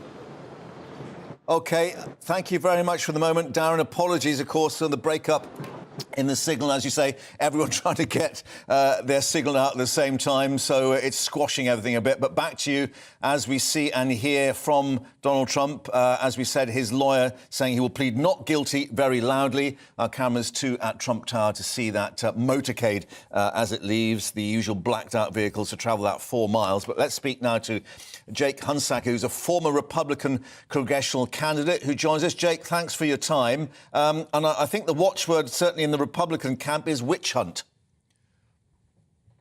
Well, I think that's an incorrect watchword right now. But you are right. It is a circus. It's a spectacle. And unfortunately so. You saw that mess of cameras just now in New York. And that's exactly what, as Republicans, we are trying to avoid. Donald Trump ran in 2016 on a platform of draining the swamp, of getting rid of the drama in Washington and getting back to business. He did some of that when we had a Republican majority in the House and the Senate, as was to be expected. But since then, it's been circus show after circus show, and this is more of the same. And as a Republican, lifelong Republican, former congressional candidate, I've talked to voters every single day who just say, we want this to end. And, today, Donald Trump and I agree this is a dark day for America. But unfortunately, it's not the witch hunt that he's claiming to be, claiming for it to be. It's a day where our legal systems will need to prevail, where Americans will have to wait and see, and where Donald Trump will have to defend his position in court in front of a jury or a judge. Yeah. And so we'll see what those charges. Well, is it then a day to be celebrated in that he is actually being treated as a citizen of the United States with due legal process that would be applied to anyone else, particularly that the decision was actually made by a grand jury of 23 members of the public, his peers, if you like? Well, I think to say that today's a day to celebrate may be a bit of a stretch for me, but I will say that it's comforting to see the American legal process play out the way that it should. This may be a politically motivated case. I would say almost positively that it is. In the United States, we have elected district attorneys, elected state prosecutors, and that means that a byproduct of that is that sometimes we have politically motivated cases. This is not the first politically motivated case the United States will have seen. What it is a first of is a former or sitting president feeling that they are above the law, and that, because of their position or their fame or their notoriety, they don't need to go through the same process, the same as every other person. And so I say, Americans today, let's wait and see. This is a chance for us to show the world that our legal systems work, that law and order prevail in the United States. None of us needs to be judge, jury, executioner right now. And of course, Donald Trump should be presumed innocent until proven guilty. But we'll see. Why then did Donald Trump declare the judge, Juan Merchan, that the judge hated him? One assumes maybe that his legal team may have been thinking perhaps wiser counsel should have prevailed on that. Well, listen, Donald Trump claims that anyone who doesn't worship him, hates him, and that's his playbook. That's actually one of the only plays in his playbook. You saw that in 2020 during the election. Prior to the election, he even, called, if I lose, it's because it's a rigged election. Yes. And he does that over and over again. He plays the victim. And Republicans are not the party, by the way, of playing victim. We're the party of owning the consequences of your decisions, and Donald Trump needs to be the leader or the former leader of our party today and own the consequences of his decisions. OK, but interesting, just bearing in mind your discussion with us about that whole issue of being a witch hunt, we're just learning a bit more about the judges barring the use of all digital devices in the courtroom, including mobile phones and laptops, no cameras, and the media organisations report is only allowed in the hallway before the arraignment begins. So it does appear that he wants this, I think the phrase has been used, to be a classy legal appearance. I think that shows, the idea of barring cameras from the courtroom, I think, is phenomenal. Donald Trump wants this to be a circus. In the 24 hours after his indictment, he raised over $4 million. He knows this. He knows the reality TV brand of politics. And I think the judge is saying in this case, America doesn't want more Real Housewives of Washington, D.C. or New York City. He wants a real legal proceeding. But let me say this circus is why Donald Trump is unfit to be the leader of our party going forward. Because right now, you and I should be having a conversation potentially about the inflation here in the United States, the gas prices, the fact that, we just found out a new study said Social Security will be bankrupt by 2033. We're not talking about any of those things because of the Donald Trump circus that continues to distract from real substance. Yeah, what the issue should be for the 2024 presidential campaign, of course. Anyway, the real presidents of New York City. Maybe that's going to be a new reality series, who knows? Jake, thanks very much for joining us with your reaction. Thank you. Now, let's update you with some news we've got back here with the UK data watchdog saying that the video sharing app TikTok has been fined £12.7 million for failing to protect the privacy of children. Their investigation by the Information Commissioner's Office finding more than 1 million children under the age of 13 have been using the app in 2020 despite the rules not allowing young children to create an account. Current law saying platforms that use personal data or information of children under the age of 13 must have parental consent, of course, for safeguarding reasons. Well, let's actually cross now to TikTok HQ. Our national reporter, Paul Hawkins, is outside with the latest. And I think the suggestion is, Paul, they could have actually been fined twice that amount. That's what certainly the Commissioner was indicating originally.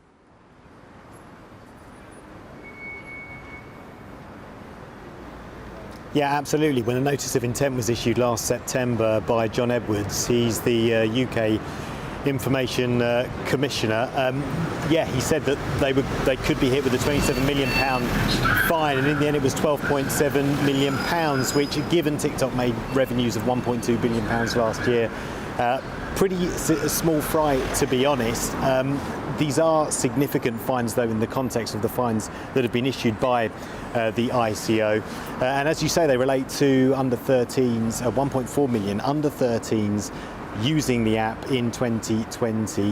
Now, the UK law states that if you're under the age of 13, I should say, you have to get parental consent to use these apps. And the Information Commissioner's Office found that TikTok allowed up to 1.4 million under 13s to use the platform in 2020, and the data breaches occurred between May 2018 and July 2020, so that's almost a 2-year period. It also said it didn't do enough to check who was using the platform and then remove the underage people who were on it. And also adding to that statement from the UK Information Commissioner's Office, John Edwards saying that children's data may have been used to track and profile them, potentially presenting them with harmful or inappropriate content. Now, TikTok says it disagrees with the decision, although it's understandably pleased that the fine is only £12.7 million. It goes on to say that we invest heavily to keep under 13s off the platform, and our 40,000 strong safety team works around the clock to help keep the platform safe. We will continue to review the decision and are understanding the next steps. But this, of course, comes off the back of the app being banned from official government phones in the UK, in Australia, New Zealand, Canada, the European Parliament and the EU Commission. And as I say, £280 million it made in revenue in the last quarter of 2022 and £1.2 billion overall last year. So in terms of the fine to revenue ratio, very, very, very small indeed. Yeah, as you say, I mean, TikTok saying reviewing the decision and considering the next steps. I mean, surely there's nothing they can do about this. They've just got to take it on the chin and pay up.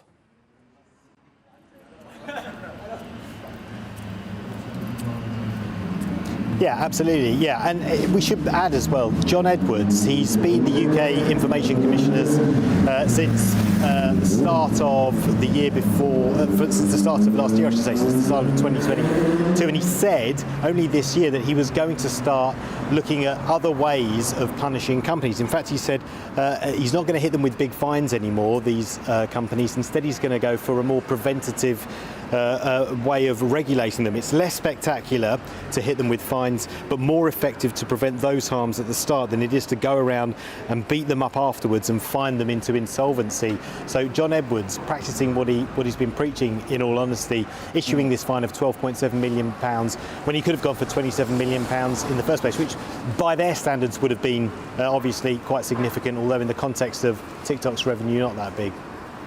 Paul at TikTok HQ, thanks very much for updating us on that breaking news this lunchtime.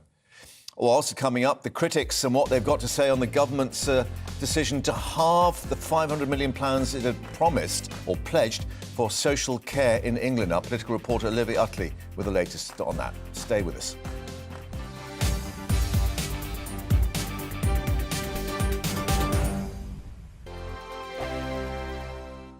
Monday to Thursday nights on GB News. At 6, it's Dubes & Co. 7 o'clock, Farage. At 8, join Jacob Rees-Mogg. And at 9, Dan Wootton Tonight, followed by Headliners. On TV, radio and online. This is GB News. First and foremost, I am a GB News fan, and I was before I was working here. Just love the fact that we're asking the questions that a lot of establishment media won't ask. With a bit of a twist, we not only want to inform you, but we want to keep you entertained. It's worth the drive because you get in and the team's all ready and waiting, they're itching to go, and it's a proper little family. GB News is the people's channel. It's the audience that makes the programme sing. We're giving our viewers and our listeners a voice. I see the thousands of your letters, tweets, emails, you name it, coming in. Britain is broken. How on earth did we get into this mess? But more importantly, how do we get out of it? The establishment had their chance. Now we're here to represent you. It's time for something different.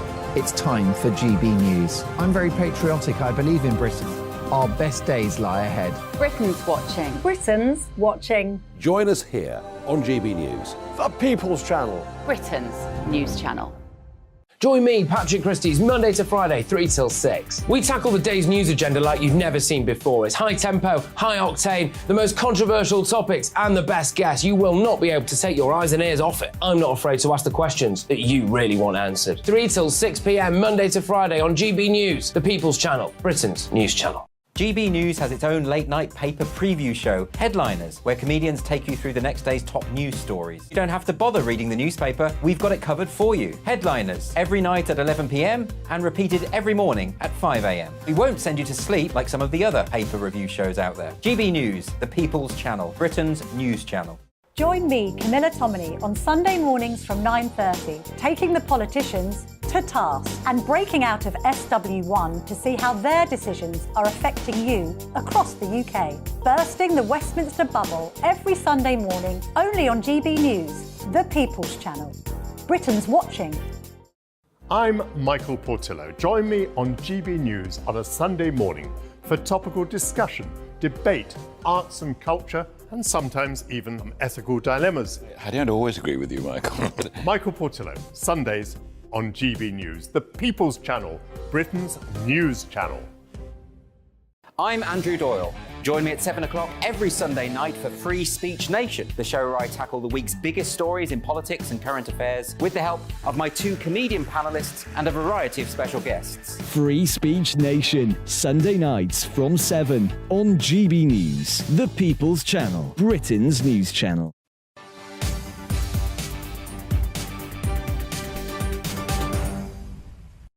And welcome back to GB News Live. Now, the government's coming under fire after it slashed promised social care funding increase by 50%. It's a blow to community services and staffing in particular. So in England, just 250 of the £500 million promised back in 2021 will now be allocated for social care training and staffing. That's been confirmed now by the Department of Health. Well, Natalie Grayson, spokesperson for the GMB union, representing many social care workers, called it a disgraceful decision, but added that they did not expect anything else from this government. Let's speak now to Olivia Utley, our political reporter, who's looking at more reaction coming through from, Age UK, MENCAP, all seemingly quite surprised by this announcement. Yeah, the reaction is furious, as you might expect. It could be, it was sort of, the government is still clarifying its position. It could be that this is more of a kind of optics disaster than it is a policy disaster. So the headline figure of what seems to have happened is a £500 million fund that was promised in 2021 for social care, for a social care workforce to pay unpaid carers, for instance, to improve the digitalisation of social care databases, etc., make it all a cleaner, smoother process, has been halved to 250 million. Now, Helen Whately, the care minister, when put on the spot about this, then said that this 250 million is just to cover the sort of digitalisation element, and the 300 million that was previously promised to pay unpaid carers is still in the pipeline and will be delivered in due course. So 600 million in total yet to be allocated, I think they said, over the next 2 years. But, I mean, the issue, of course, when we talk about digitalisation, the charities themselves are saying, well, we just need the money for the workforce. We need boots on the ground, if you like. Absolutely. And the social care white paper that was promised in 2021, which is where the original sum of 500 million came from, was literally entitled a workforce for the people, social care for people. And it was all about getting those boots on the ground. Well, now what the government is talking about is there's 250 million, most of which, 150 million, I think, will go towards digitalisation. Whatever that means. Exactly, whatever that means. And then they promised a later cash injection for the sort of boots on the ground element. Now, if that all comes to fruition, then obviously the eventual amount will be more than was promised in 2021. But it is a very, very bad look for a government which has said that it's going to make social care a top priority to do what looks like just halving the budget. Because it's obviously linked to the whole crisis in the NHS at the moment. And we've got the King's Fund, of course, that described the social care sector as on the precipice. And the deficit in the number of care workers, according to the White Paper, 165,000 short of that personnel. Absolutely, and obviously, as you say, this has a huge impact on the NHS. And what we saw over Christmas, whenever we get these winter blockages in the NHS, which happen every year now, horrible phrase, but over Christmas, it was something like 1 in 8 patients who were spending Christmas in hospital could have been sent home, but they were elderly patients who basically didn't have anywhere to go because the social care system was so snowed under. I mean, not only is that terrible on a personal level, you've got old people missing their possibly final Christmases, their families not being able to be with them, but also, obviously, all the people who are unable to get into the NHS, unable to be committed to a bed, who really need waiting in ambulances outside. Waiting in ambulances, and this is all a result of the social care system. So it's a very bad look for the government doing what looks like cutting funding in half, although, as I say, it might turn out that that's not quite the case and that the full picture is a little more complicated. OK, we'll see whether the government reassesses the optics, as you say, in that approach. Olivia, thank you very much indeed. More coming up on Sir Keir Starmer and why he's, is he celebrating or not? 3 years in the job. We'll be running the slide rule over that, but let's get an update now on all the headlines. Tatiana's waiting for us.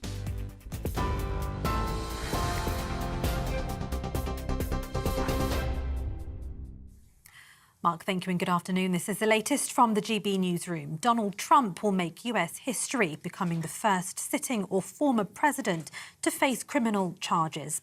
These are live pictures from the court in New York where he's due to be formally charged.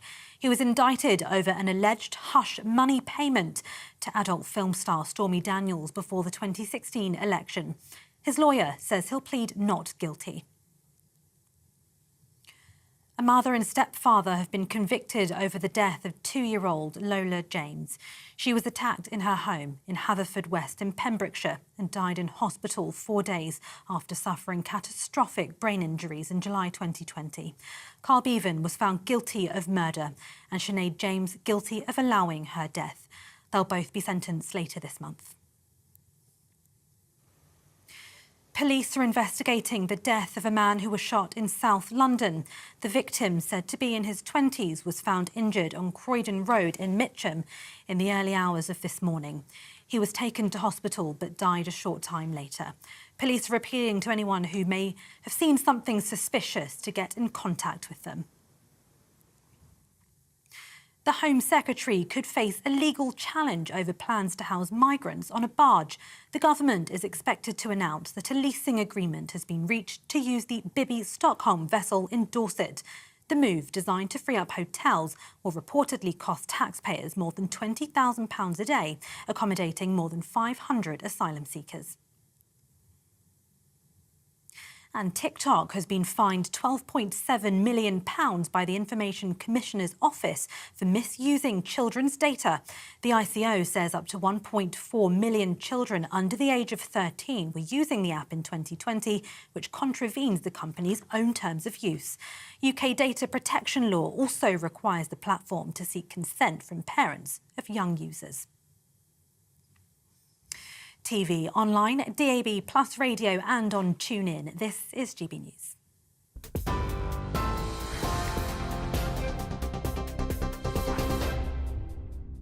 Direct Bullion sponsors the Finance Report on GB News for gold and silver investment.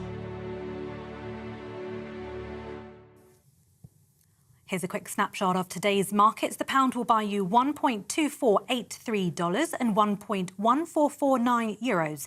The price of gold is £1,589.76 per ounce, and the FTSE 100's at 7,674 points. Direct Bullion sponsors the Finance Report on GB News for physical investment. It's all about family, being in people's living rooms, all the interaction and getting to know who our viewers and listeners are. When I was young, my dad used to say, Nana, stop arguing. I wanted an outlet that would enable me to give my opinion. People are going through a really hard time right now, and I know that you don't feel like you're being listened to by the establishment. I came to GB News because it's the People's Channel, and I want the audience to have their say on the events of the day. We're dynamic. We do something different. Democracy shows that the wisdom of the nation is in its people. I get to travel to find out what the story is from a personal perspective. The British people aren't fools. We know when we're not being told the full story. We've got to work out how Britain moves forward from this. It's the best country in the world. The establishment had their chance. Now we're here to represent your views. Britain's watching. Britain's watching. Britain's watching. We're proud to be GB News. The People's Channel. Britain's news channel. Hello, I'm Michelle Dewberry, and you can join me every weekday 6 till 7 on Dubes & Co. You're an inspiration to us all. Click that bit up. Well, you are. That's my ringtone. My political ambitions those days are gone, I can tell you. She's only teasing. Go on. He's probably going to want to lay down now. I'll give him 2 minutes to have one. Let's respectfully disagree. That's what we like on Dubes & Co. Come and join us. GB News, the People's Channel. Michelle Dewberry, weekday evenings at 6 o'clock. Start the day with GB News. We catch up on all the big stories you didn't hear the night before. And take a look at what the world's talking about this morning. That's right, Monday to Thursdays from 6 o'clock. It's Breakfast with Eamon and Isabel. Straight after breakfast, join us, Bev Turner and Andrew Pearce. We're going to take you through till noon. We'll be tackling the big topics of the day, including the things that the other channels just won't talk about. If it's happening here. Wake up to mornings on GB News, the People's Channel. Britain's news channel. I'm Simon Evans. Join me on GB News for Headliners at 11 p.m. What's the scoop? I'll be joined by 2 of the country's top comedians. That's right. As we take a look at tomorrow's newspapers tonight. We're going to get into trouble. If it's a big story, we'll be covering it. Spill some tea on him. There we go. But we'll also have some fun. I wouldn't stick up a bank.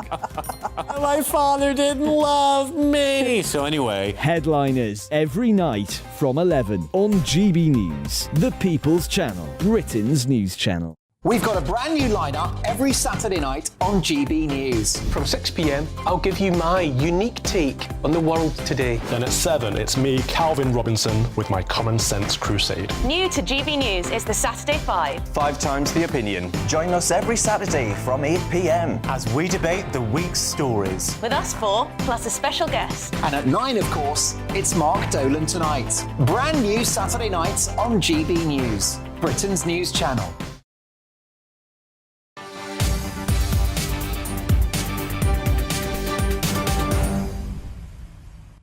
And welcome back to GB News Live. Now let's update you on events in New York, where a certain Donald Trump is due in court because we are being told the Manhattan District Attorney, Alvin Bragg, has now arrived at the court building. We've got our cameras there to bring you the live shot. That is the scene in Manhattan with many, many reporters now gathering. And, of course, we've got all the barriers outside the court building. Now, just to remind you, Bragg could become the first prosecutor anywhere to bring a criminal case against a former US president. The Republicans have accused him of a witch hunt because he is a 46-year-old Democrat, but he is going to lead the prosecution team, expected now to unseal the indictment against the former US president by a grand jury.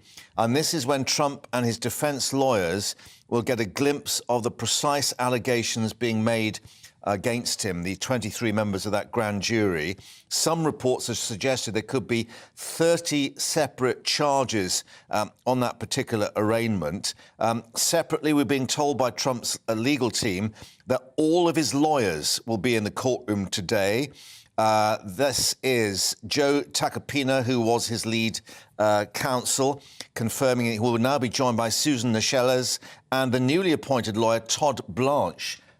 who we're being told is an expert, defence expert in so-called white-collar crime. And he, we understand, will be leading the team in the court proceedings itself. But it's probably actually going to be quite a quick turnaround where we just get the arraignment as such, where we're told the former president will make his plea not guilty very loudly, say his legal team. That's what we're being told by them. Then the 76-year-old told the charges he's facing, asked to enter a plea, and then perhaps will be leaving after that formal proceedings and heading back to Mar-a-Lago a little later. But plenty of drama still to come in New York. We'll update you as we get more. Now, here, it's 3 years since Sir Keir Starmer was elected leader of the Labour Party, would you believe? It's a time that's been marked by a profound shift for the party, of course. A recent YouGov poll suggesting that he still has some work to do to convince the public that he has a plan for government. Now, asked whether Sir Keir had done well or badly in setting out a clear vision for Labour over the past 3 years, the poll found that 31% said he had done well, 47% saying he had done badly. Now, among those who believed Starmer had failed to set out a clear vision, 32% of those who had actually voted Labour at the last election and 42% of those who backed Remain in the 2016 Brexit referendum. What does all that mean? Joining us now, Peter Edwards, former editor of Labour List. Joining us in the studio. Thank you very much indeed. What will Labour be making of this as they get on a sort of, not quite a war footing, is it, but certainly gearing up for a general election campaign? Well, is that battle footing? I think you can use that metaphor. I'm sure the hierarchy will be sanguine about these poll findings. When Labour's poll lead on voting intention was 10%, they were pretty relaxed. When it jumped up to 20%, where it's averaged in recent months. And it's held there as well, isn't it? Yeah, it's held there. They've been pretty calm about that. And I think it reflects two things. First of all, the mammoth job in turning around the Labour Party after a record defeat under Jeremy Corbyn. There's been a lot of personnel and policy and process changes. But then secondly, the challenge for any leader of the opposition, which is you're almost an unknown.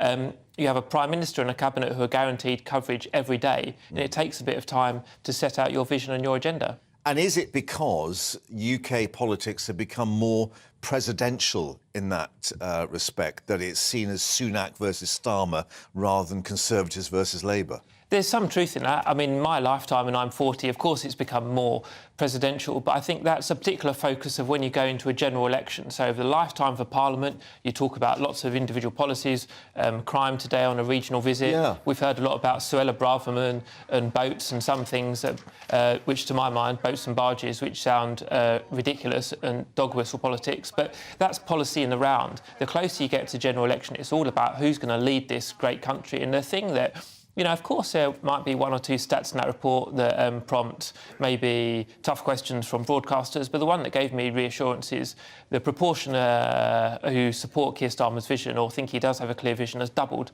OK, well, as you say, he's out and about in Burnley today, telling journalists during this visit to Burnley College, Labour is very much the party of law and order. Now, many Conservative backbenchers might be gritting their teeth at that, because that was obviously the Conservative dog whistle, if you like, that they were tough on crime and the causes of crime, to quote Tony Blair. Is this going to really set the argument coming up now for the election in terms of the economy, the boats and everything else? Do people know where the election's going to be fought? I think we're starting to get an idea. I think there's nothing wrong with being tough on crime, and there's many Labour voters, particularly in poorer communities, that are very concerned about crime, and I've been a victim of crime in East London. But I think, and I've thought for this whole Parliament, once we got out of COVID lockdown, once Brexit got quote-unquote done, whether you like it or not, it's going to come back to that Ronald Reagan question of are you better off or worse off than 5 years ago? And therefore, the difficult question for Labour on tax particularly, is Labour going to tax us more to get us out of these economic problems? Well, we're stuck in a bit of a doom loop in terms of general elections, because the opposition will probably say relatively little on tax, and as we get closer to polling day, they'll make a series of commitments. They'll say we won't raise national insurance, or we won't raise the basic rate of tax, and so on and so on. And they'll be forced to put more meat on the bone, as any opposition is. At the same time, you're wrestling with an enormous budget deficit post-COVID lockdown. So our Labour, I'd imagine, just as it did under Ed Miliband, will publish a document talking about where they make savings, but also how they'll grow the economy. And that's really part of trying to seal the argument with the electorate. OK. Tribute is being paid, of course, today to a former Chancellor, Nigel Lawson. The whole message, of course, of those Thatcher years was aspirational, which was a success story. It was repeated to a degree by Tony Blair with New Labour. Where is it this time round in terms of trying to give people the sense that things are going to get better and be aspirational? Well, we are very jaded, and I too would pay tribute to Lord Lawson. I wouldn't agree with him on much, but he was a towering figure, absolutely, and deserves respect. I think in terms of aspiration, that is key. But I think something different has happened in the last 5 years. There is a sense that we are all tired. Most of us are a bit poorer, at least because of inflation, if for no other reason, and because of lockdown parties and a few other things, the Brexit culture wars. We're all a bit tired of political promises. So I think aspiration is going to be really important. But I think before that, it will be this Keir Starmer's pitch about competency, telling the truth, growing the economy, getting a pay rise. I would call those covering off the basics. Yeah. OK. And in terms of his position within Labour, now, obviously, Mr Corbyn's been shunted out of the way. Has he got a team around him in terms of Angela Rayner and others who can really sell this idea to the public? Because clearly that's another element. It's not just you as the leader. You've got to have a united party. He and they can do that. They are united. But I think the shadow cabinet need to be more high profile. I think it is a good team. One criticism of Keir Starmer on day one was how are you going to unite the parliamentary party? He has now done that. There is a shadow cabinet of all the talents, but they need to have a higher profile. Get out there and be seen. Peter, thank you very much indeed for joining us. Good to have you here on GB News.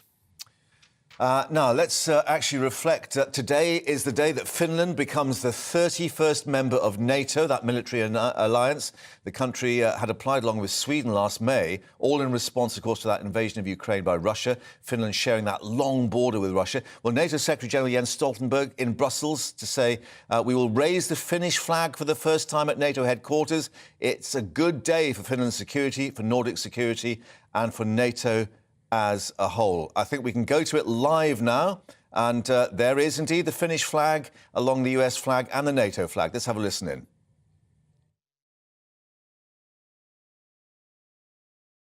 Of State of the United States of America, Finland's instrument of accession to the North Atlantic Treaty.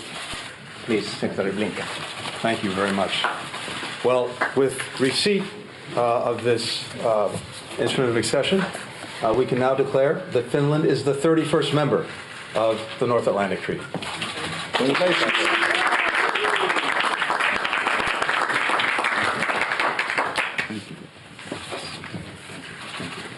think that's quite good time. That was actually the moment that the document was handed over. Finland is now a member of NATO. And, of course, we await to see what the Russian reaction will be to that, because let's just remind you, there's this huge land border that Finland shares with Russia. More bits of paper being handed over. But in addition to the bits of paper, of course, it is all of the military hardware that NATO can offer as well, in terms of air cover and tanks and ammunition and so on, in this ongoing, well, Cold War, some would say, with Russia that's broken up over the invasion of Ukraine. So a moment of history there at NATO headquarters. Now, the Environment Secretary, Therese Coffey, has revealed the government's proposal to clean up Britain's water system, the plan aiming to bring in more investment from the water companies themselves, also a ban on wet wipes that contain plastic and tougher penalties for the polluters. Let's have a listen to what she had to say earlier. We've got a comprehensive plan for water that's designed to tackle pollution at source, also how it's treated, and to increase the penalties on people who do the polluting. Well, there's been a call for evidence in the past where the government has considered it, and we've already seen some retailers like Boots and Tesco's already stop selling those wet wipes that have plastic in them. Now we're just going to complete it and just ban plastic from wet wipes for good. A lot of things that we do have to go through formal consultation first, as when we bring forward legislation, and therefore we will be making sure it gets delivered within the year. Well, that was Therese Coffey speaking earlier. Now, let's tell you, we tried contacting many water companies who have yet to comment on this, and no reaction as yet officially. But, of course, the whole issue will be this unlimited fine and whether that will persuade many of these water companies to limit these various discharges. In detail, more than 1,500 sewage dumps on beaches, blue flag beaches in particular, 8,500 hours of them being soiled in total last year. Well, our national reporter Theo Chicombo can join us now from Henley-on-Thames, or the River Thames there, which looks a bit murky behind you, Theo, but is the problem there in the inland waterways as well as along our coastline? Yes, good afternoon. Well, we are in Henley-on-Thames. As you can probably see, the water is just here on our left side. But the problem they have here is with sewage. Campaigners for years now have been saying this situation needs to be solved. Now, the government's plans have got so many things in them which apply to different sectors, whether it's the companies themselves or whether it's what's happening in the rivers locally as well. A problem particularly is seeing bottles like this. Having walked across the side of the river here this morning and this afternoon, there's tennis balls in there, bottles, you name it, people throwing in there, which has an impact on the environment and biodiversity. For example, aquatic invertebrates. If many of things like this go into the water, they're not able to breathe, as well as sewage because of oxygen which they need to breathe, as they can't come onto the mainland. Now, earlier this afternoon I spoke to some local residents about what they think of the new government plans and whether they'll take a dip in here if they don't feel it's safe to do so. I don't think I'd swim anywhere or ask my grandchildren to swim anywhere that didn't have a blue flag. People come down here to do recreation, and you see them every day. Like even through the winter, they're coming here and swimming, and the kids coming here and paddling on the water. So it's good to have clean water. My kids, we don't let them swim in the river just because I spend a lot of time on there and I see a lot of stuff in the river, and I really don't want them swimming in it. Well, in the last few days, a Welsh water company have announced that around 600,000 hours of discharge has gone into the waters in Wales. So it's not just a problem in England and Scotland, but also in Wales. And as you mentioned in the introduction, around the country and beaches as people prepare to head to them this summer. So it's still an opportunity. We're waiting to hear from Ofwat, the regulator, and of course water companies as well, as they make a response to what the government has said. In the past, water companies say it costs a lot of money to improve the infrastructure so that we don't see sewage go into the water causing pollution. But that is something we'll be waiting to hear from those companies directly. Theo, and your audience, I think, of Canada geese behind you there on the banks of the Thames, thanks very much indeed for updating us. Well, let's speak now to Professor Ian Rotherham, author and environmental scientist at Sheffield Hallam University. Professor Rotherham, thanks for joining us. Is it a failure of the water companies themselves or a failure of the government to regulate those said companies? I think it's both. I think it's both because for a long, long time we've taken water for granted and we've failed to invest and we've failed to enforce. So government takes the lead. They should take a strong lead in bringing the industry to book. But the industry we have problems in because a lot of it is now owned overseas. So the shareholders are not stakeholders in the environmental quality on our doorstep. So that is a big, big problem. So I think governments for many, many years, if not decades, have been culpable.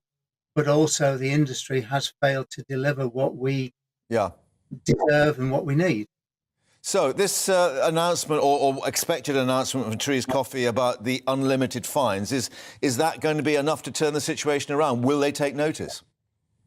I think it's a step in the right direction. With this sort of legislation, I mean, the report produced today was a huge document covering many, many aspects of water and water quality. And we have issues of both quantity of water, we get floods and we have droughts as we saw last year, but we also have issues of quality of water, both that delivered to households and the water quality on our recreational areas like rivers and beaches, etc. So I think this is a step in the right direction. Whatever the government did, you would always say, well, it's too little, too late. But the challenge now is for them to really deliver on this there's been a lot of talk over many, many years, and what we've seen is a continual decline. Hundreds of thousands of discharges of raw sewage into watercourses, raw sewage onto what are supposedly clean beaches. And you only have to step back and think about how many cases of childhood illness are caused by exposure to this. It's totally unacceptable in a modern society. Yeah, and of course, only now are perhaps people beginning to be made aware about how widespread and how serious it is. But, of course, we'll continue to monitor these things. As we said, we contacted many of the water companies. None of them have come back so far. But, Professor Rodham, thank you very much indeed for bringing us your assessment and joining us on GB News. Now, the tech pioneer Martha Lane Fox has cautioned against becoming hysterical or hype-driven, as she said, over AI, artificial intelligence, urging for more sensible conversations around its capabilities. But there are anxieties, of course, and whether we should embrace the opportunities in a balanced manner. Last week, Italy becoming the first Western country to block ChatGPT. Could we see more countries following? Well, I'm delighted to say tech expert and journalist Will Guyatt joins us now. Will, I don't understand this at all, but how significant or how dangerous could it be? It has the potential, Mark. Good afternoon to you. There is definitely an opportunity that the world of artificial intelligence could be abused. It can literally, anything you can imagine will eventually be possible with artificial intelligence. And for every good use, like the universities in Oxford have currently come up with a system which is better at finding matches for organ transplants than humans who've been doing it for up to 30 years in their jobs. And by that, they've put all the information from all of those cases into a system, and they've managed to create a better system which is more accurate at finding the best organs for transplant. That's a good example of how artificial intelligence is going to work. On the opposite side of that, you've got suggestions in the last week from organisations like Grant Thornton that we're going to see over 300 million jobs lost as a result of the automation that comes from artificial intelligence in the next 20 years. These are familiar arguments. I remember these arguments being made when we had computers being introduced in newsrooms. It didn't take place. So is it just the sort of Luddite in us that is worried about the future? No, the reality is jobs will be lost as a result of this, or humans will be doing different jobs to what they're doing now. And it's not just people in customer service jobs, legal jobs, financial jobs. And unfortunately, yes, even us journalists might be at impact from the result of what artificial intelligence is able to do. The biggest issue at the moment, and perhaps the most sinister thing here, there is no regulation at all globally into the world of artificial intelligence. We've got no idea what companies are doing with it, and we've got no idea whether they're using it for good. Countries could be using it for good means or bad means. That's the terrifying thing here. For all the good uses it's being used for, it could be used for some terrible war-related means and all sorts of stuff like that. Yeah, deep fake and fake news and so on. Well, anyway, that's the real news on that. Thank you very much indeed for updating us. But let's, on the issue of fake news, reflect that a former president, Donald Trump, is to appear in court in New York. The district attorney is already there. Could be up to 30 charges that he faces. We'll be updating you from New York live shortly.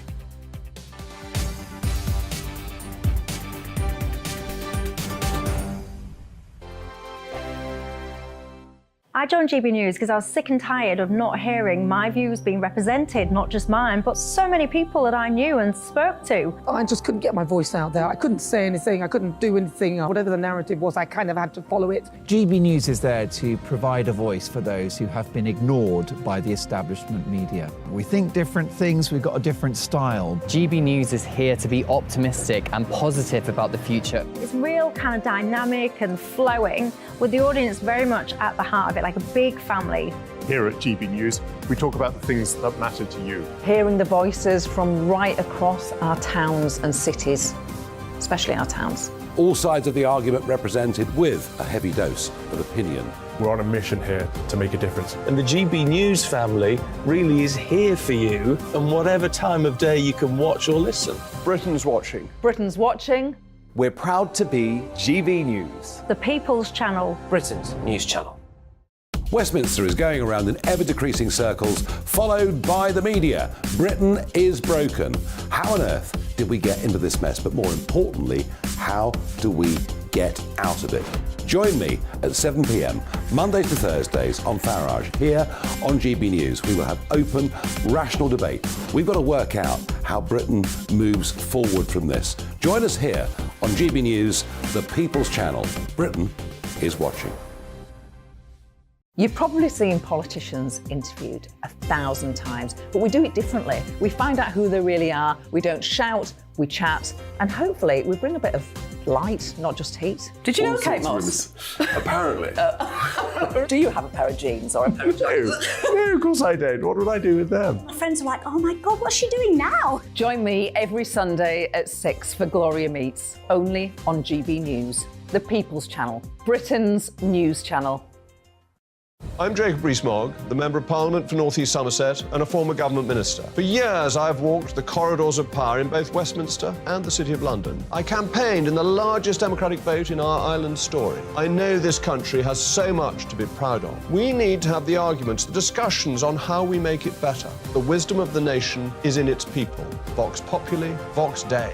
That's why I'm joining the People's Channel. Join me Monday to Thursday at 8 p.m. on GB News, Britain's news channel. I'm Mark White. As GB News Home and Security Editor, I cover those key issues that are so important to you. Our authorities, our communities doing all they can to combat violent crime. With the public services under unbearable strain, why are we still failing to control our borders? Defence, the first priority of any government, has been continually hollowed out. Can we trust our politicians to protect the armed forces? Join me, Mark White, on GB News.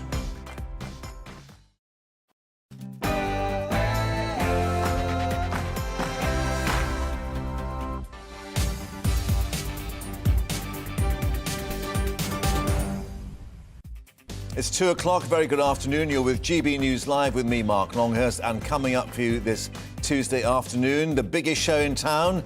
Yes, it's about to start. President Donald Trump preparing to drive from here, Trump Towers in Manhattan, down to the Manhattan Court building, some 4 miles away, where he'll be facing up to possibly 30 charges relating to that payment to porn star Stormy Daniels. Well, the press reporters are already gathering outside the courthouse. The barricades are up and 35,000 police are on standby. We'll have all the latest live for you from New York.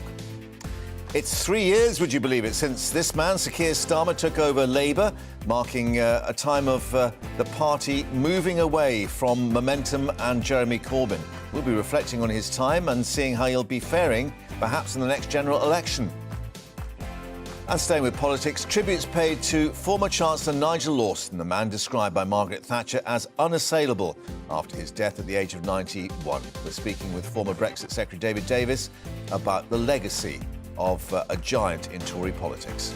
And as ever, get in touch with your views on all these big events of the day, gbviews at gbnews.uk. But let's get the latest headlines now with Tatiana.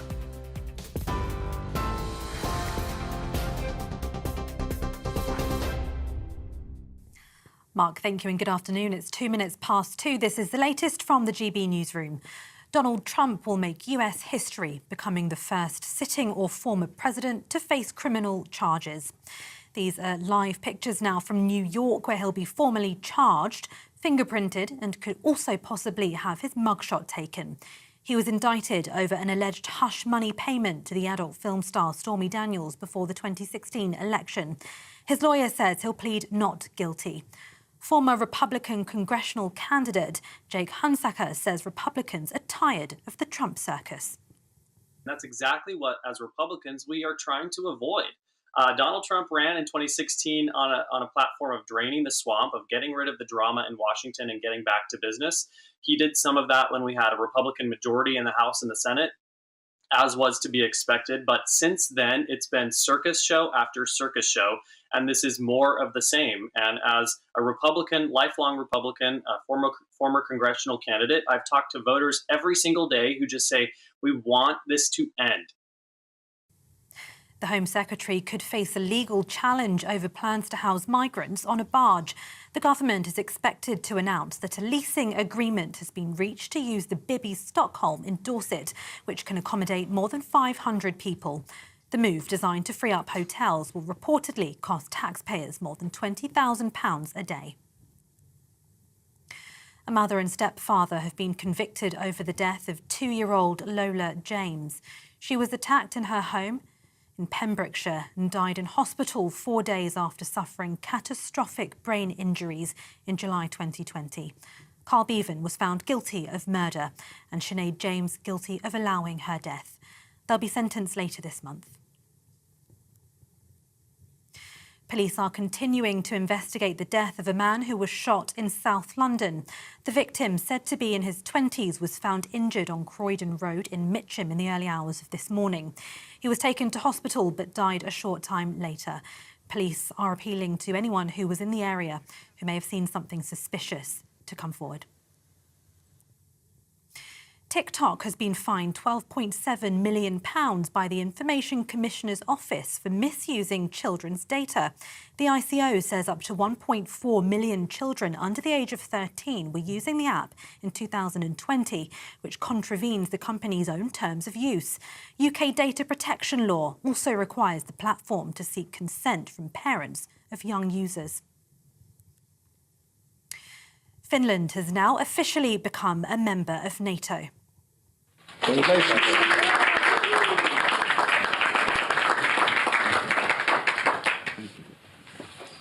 An accession document was handed to the US Secretary of State, formally cementing the country as the 31st member of the military alliance. The expansion, triggered by the invasion of Ukraine, roughly doubles the length of the border that NATO shares with Russia. The Kremlin has warned the move, which encroaches on its security, raises the risk of conflict and said it would be forced to take countermeasures.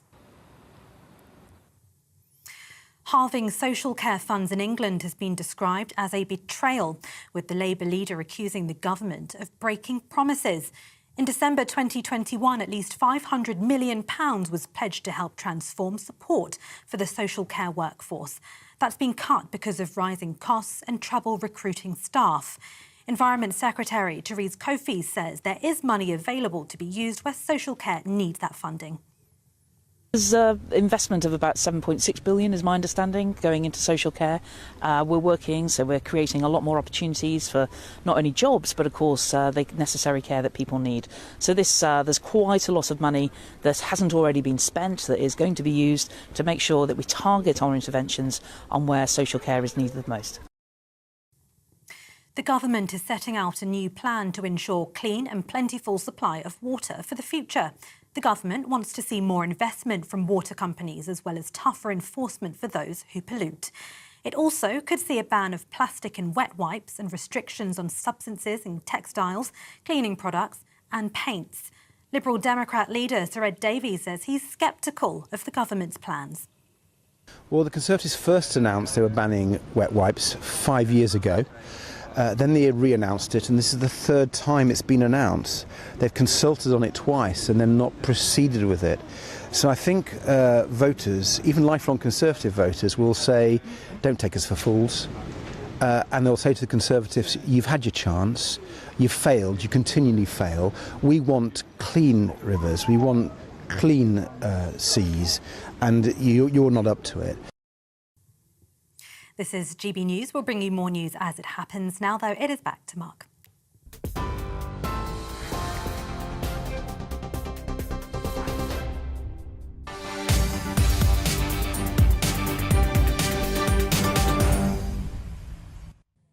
Tatiana, thank you very much indeed. So a day of high drama expected ahead in New York. We can tell you that Donald Trump's lawyer has been speaking to Good Morning America in the past few minutes, the television show in the States. Joe Tacopino telling viewers there is still a lot of mystery, as he said, surrounding how the case will play out today.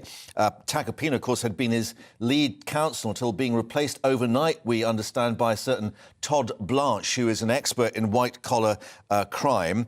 Tacopino also going on to say no indication that there'll be a legal gagging order to prevent the former president talking about the case, because, of course, he had indicated he will be holding a news conference when he returns to Mar-a-Lago in Florida a little later. But we understand that the District Attorney, Alvin Bragg, has indeed arrived at that court building. And, of course, we've got 35,000 extra police on standby. We've got the barriers outside the court building and people waiting for the former president's motorcade to leave Trump Tower, some 4 miles away from the court building.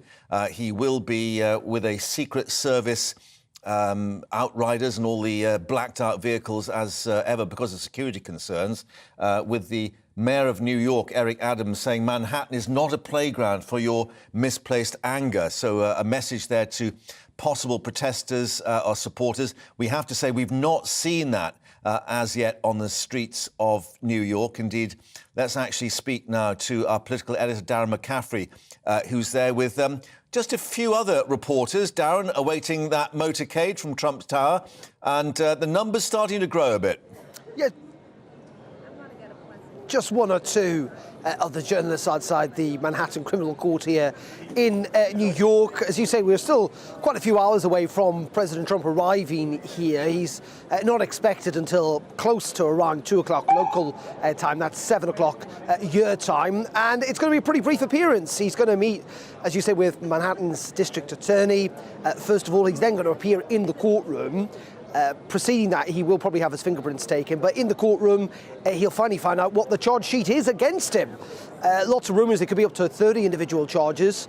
We know it'll be at least one, and we think that's around business fraud. He is going to plead not guilty, though we're not going to see any of this, frankly, not least of all because so there are some Trump supporters arriving now.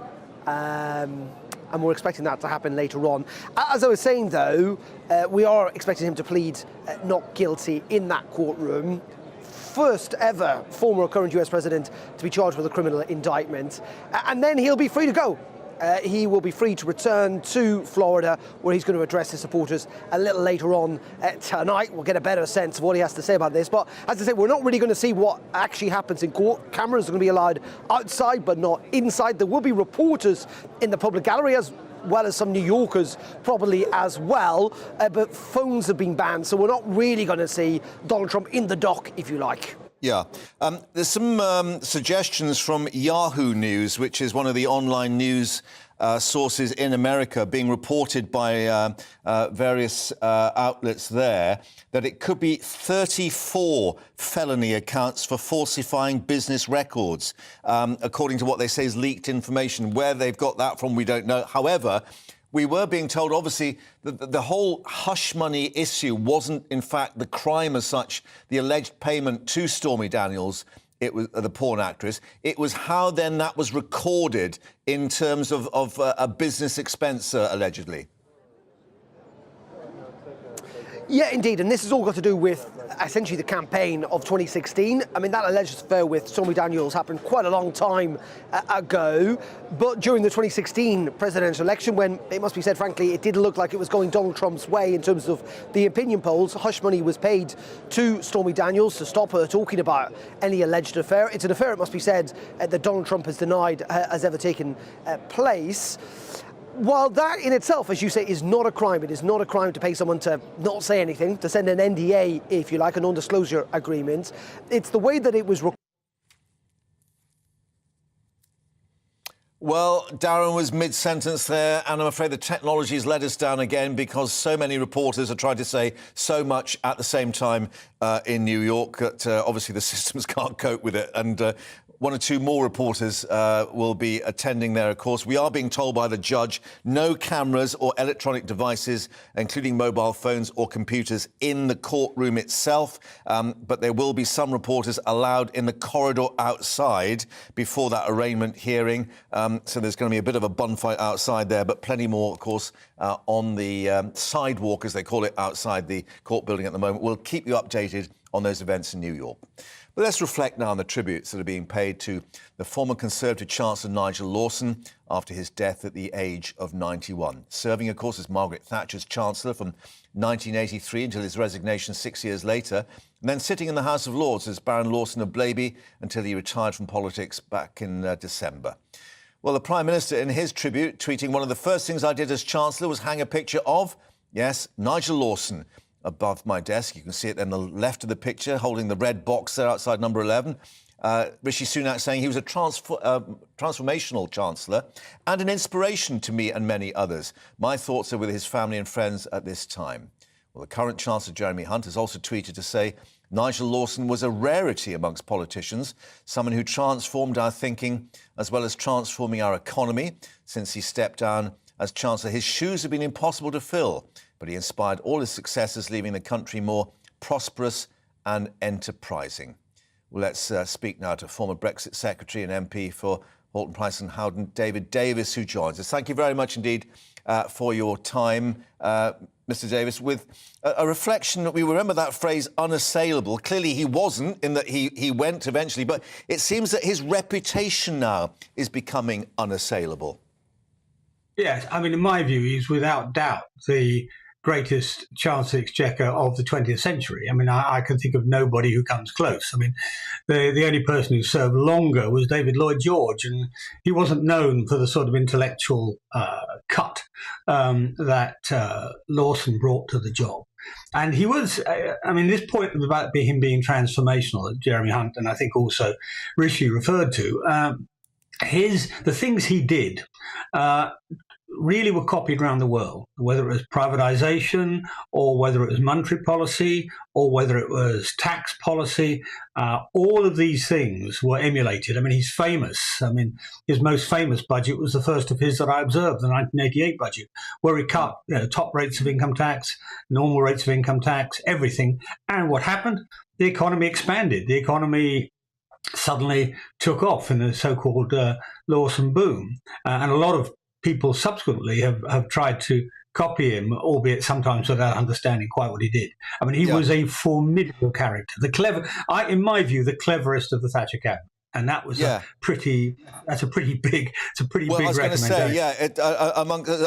to say, amongst giants, and just to remind people, a first-class degree from Oxford PPE, which takes some doing, and then a journalist as well. I mean, perhaps people don't realise he didn't enter politics until the age of 42, having worked at the FT and been editor of The Spectator as well.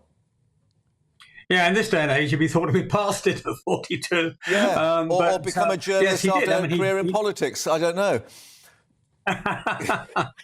But he done a whole number of things. He'd been on the FT. He'd been at the Telegraph. He was editor of Spectator. I think people even forget that he got sacked as editor of Spectator because of the stance he took on the Vietnam War. Very progressive and modern in many respects that way. He was also, I mean, the thing to know about him was, I think it was F. Scott Fitzgerald who said, the mark of a really fine mind is somebody who can hold two completely contrary opinions in his head at the same time and still function. And he could do that. I mean, he famously fell out with Thatcher over whether the pound should be in the European monetary system. But he was also a strong Brexiteer, one of the earliest of the great Brexiteers. He was a very Eurosceptic man, but he saw that sometimes there were things Europe could do well, and he could make use of it. That's a sort of flexibility of mind that you very, very rarely see in politicians. Yeah, was that being too clever, do you think? Because I think it was both Howe and Lawson wanting to go into the ERM, and I think Margaret Thatcher's view was, that Lawson was a gambler. And then, of course, we reflect that when Norman Lamont did take us into the ERM, it was disastrous. So was Thatcher right and Lawson wrong?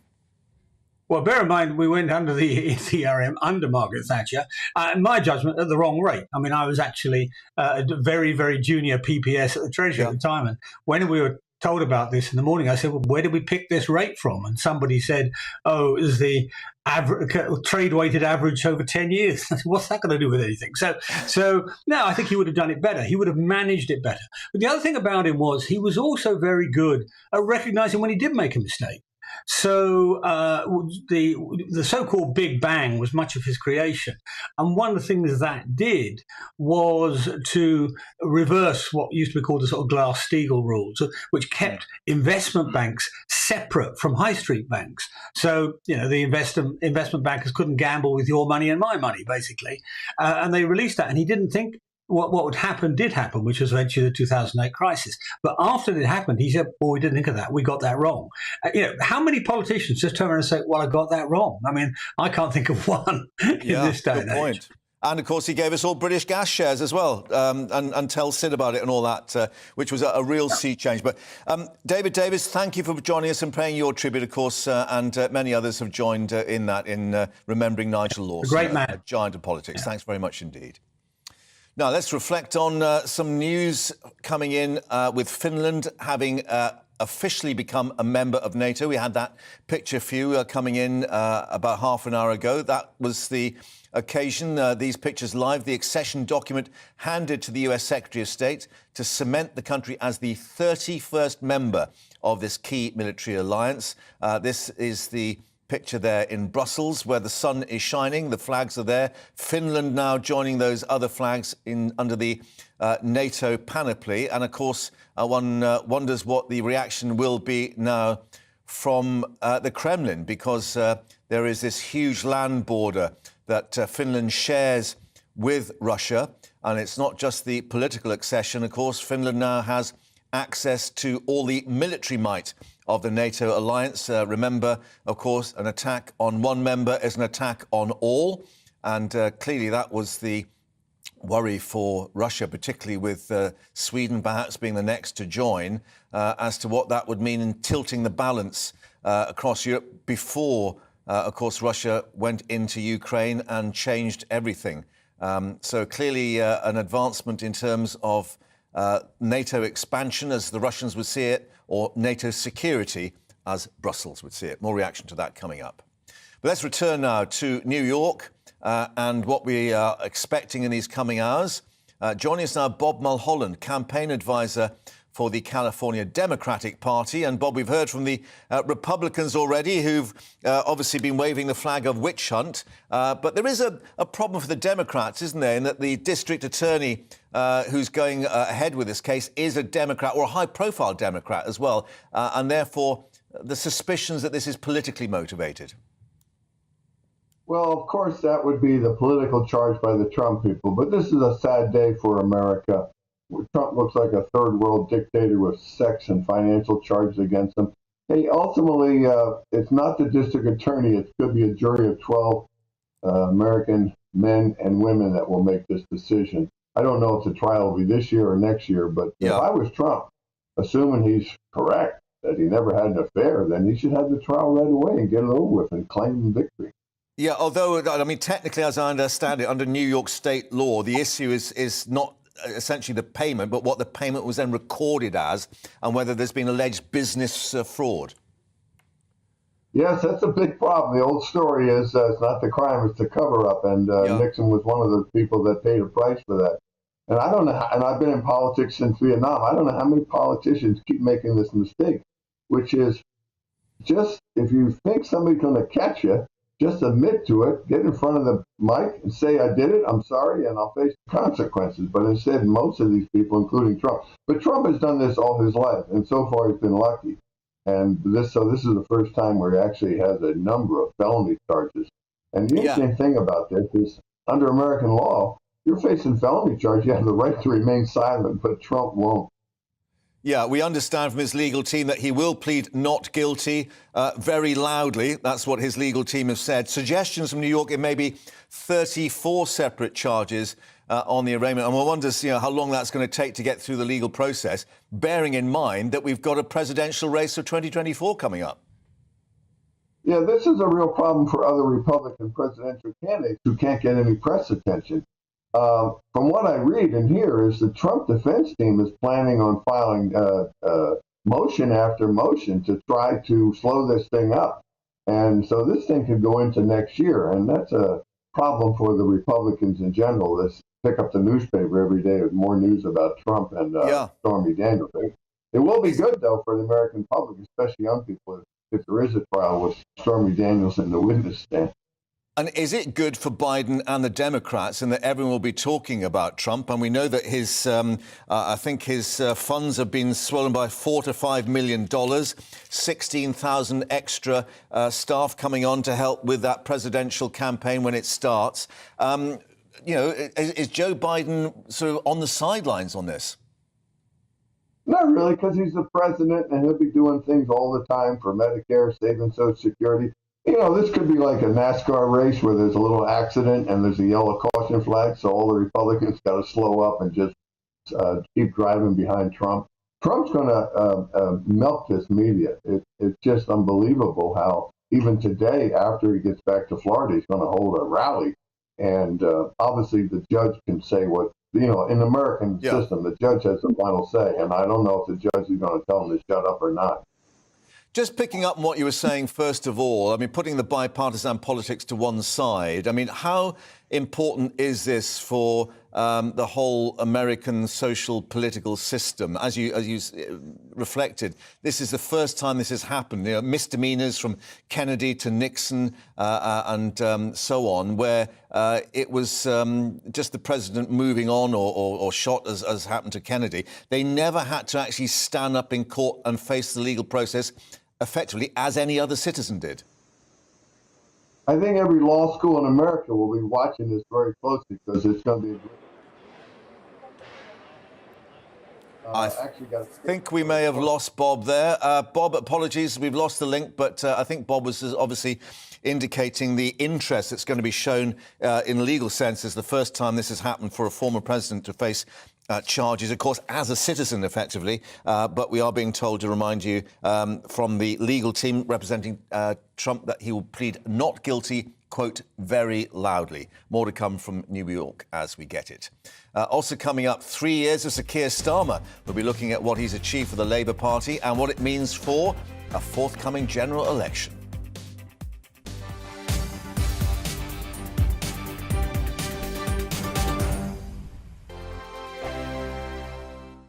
Monday to Thursday nights on GB News. At 6, it's Dubes & Co. 7 o'clock, Farage. At 8, join Jacob Rees-Mogg. And at 9, Dan Wootton Tonight, followed by Headliners. On TV, radio and online. This is GB News.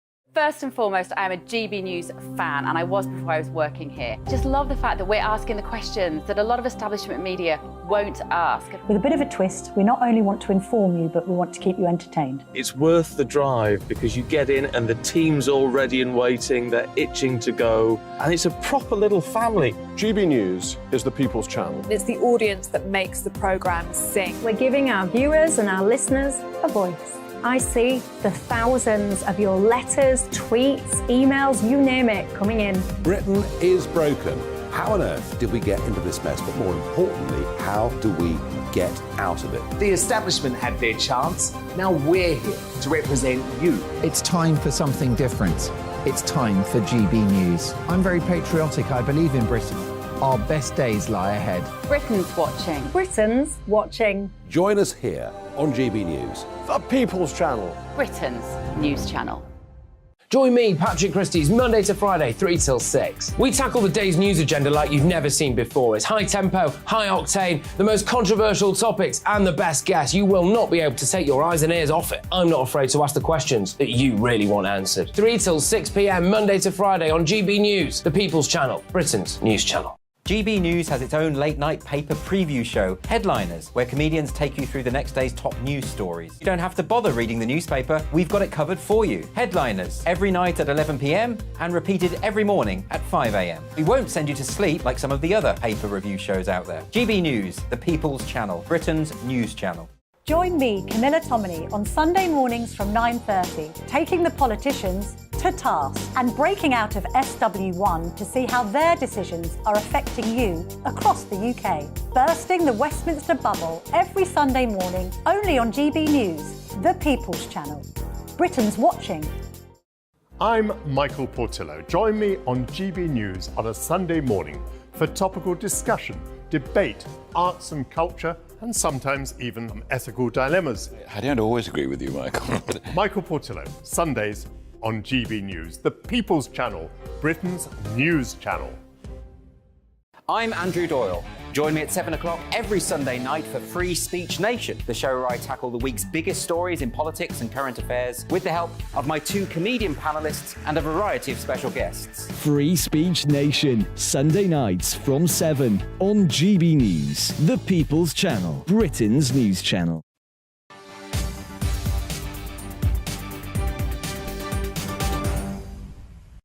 And welcome back to GB News Live. Keep you updated, of course, on events in New York. But politics here now. Sir Keir Starmer's been in charge for 3 years, would you believe? Well, a recent YouGov poll suggesting that he still has a bit of a job to do to convince the public that he has a plan for government.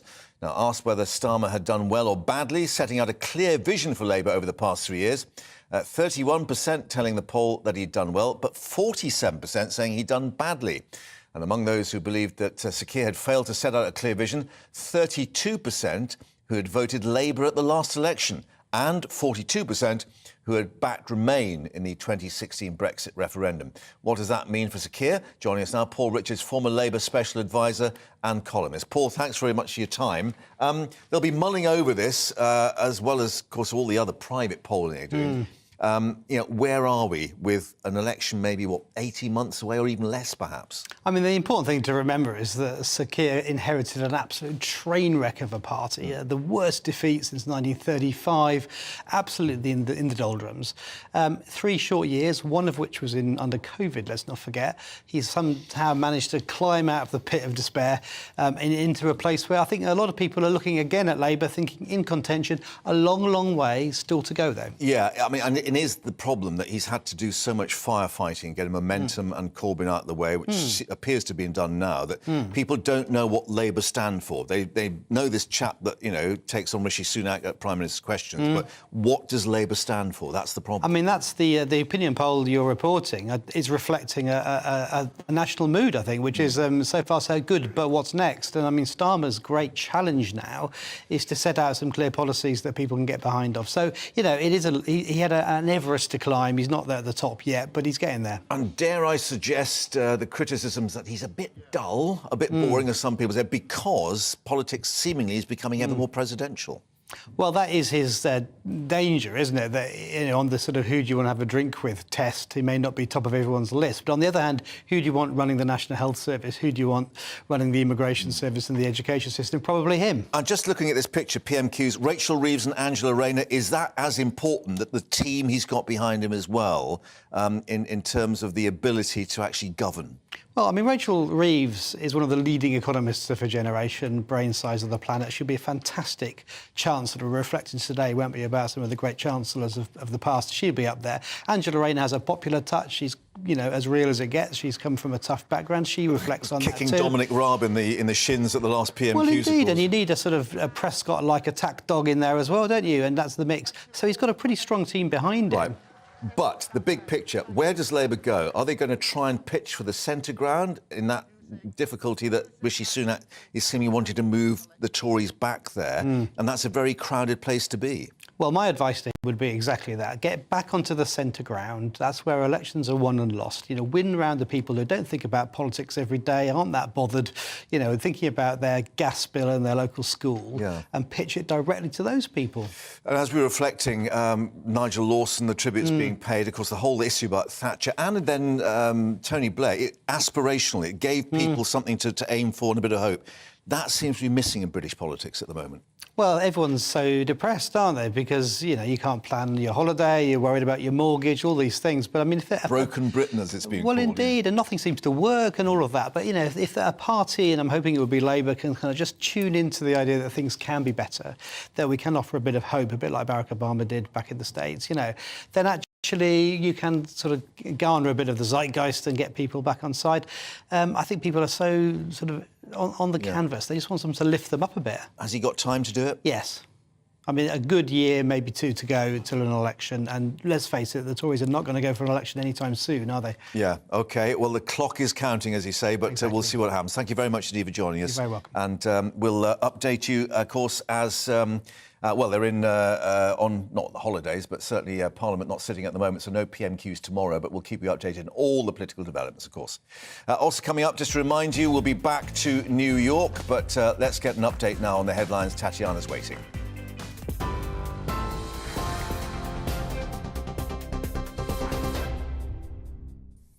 Mark, thank you very much and good afternoon. It's 2:33. This is the latest from the GB Newsroom.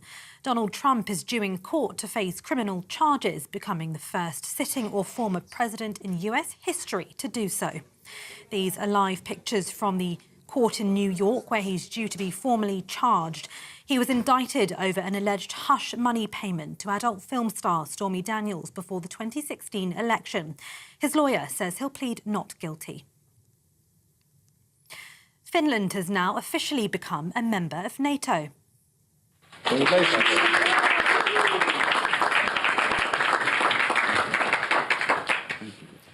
An accession document was handed to the US Secretary of State, formally cementing the country as the 31st member of the military alliance. The expansion, triggered by the invasion of Ukraine, roughly doubles the length of the border that NATO shares with Russia. The Kremlin has warned the move, which encroaches on its security, raises the risk of conflict and said it would be forced to take countermeasures. A mother and stepfather have been convicted over the death of 2-year-old Lola James. She was attacked in her home in Haverfordwest in Pembrokeshire and died in hospital 4 days after suffering catastrophic brain injuries in July 2020. Carl Bevan was found guilty of murder and Sinead James guilty of allowing her death. They'll be sentenced later this month. TikTok has been fined £12.7 million by the Information Commissioner's Office for misusing children's data. The ICO says up to 1.4 million children under the age of 13 were using the app in 2020, which contravenes the company's own terms of use. UK data protection law also requires the platform to seek consent from parents of young users. TV, online, DAB+ radio and on TuneIn. This is GB News.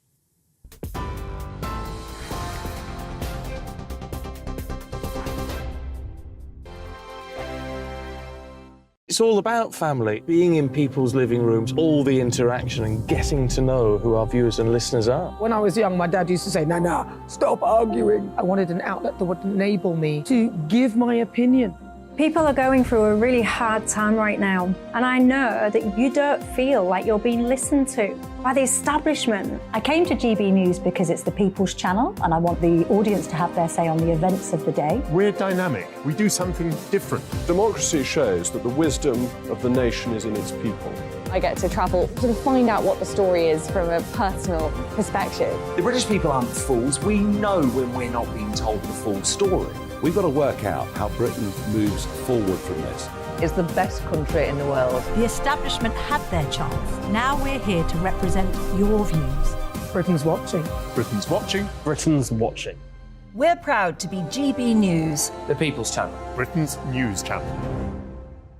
Hello, I'm Michelle Dewberry, and you can join me every weekday 6 till 7 on Jubes and Co. You're an inspiration to us all. Click that bit up. Well, you are. That's my ringtone. My political ambitions are, those days are gone, I can tell you. She's only teasing. Go on. He's probably going to want to lay down now. I'll give him 2 minutes to have one. Let's respectfully disagree. That's what we like on Jubes and Co. Come and join us. GB News, the People's Channel.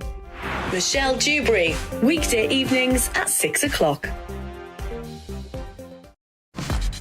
Start the day with GB News. We catch up on all the big stories you didn't hear the night before. And take a look at what the world's talking about this morning. That's right, Monday to Thursdays from 6 o'clock. It's Breakfast with Eamon and Isabel. Straight after breakfast, join us, Bev Turner and Andrew Pearce. We're going to take you through till noon.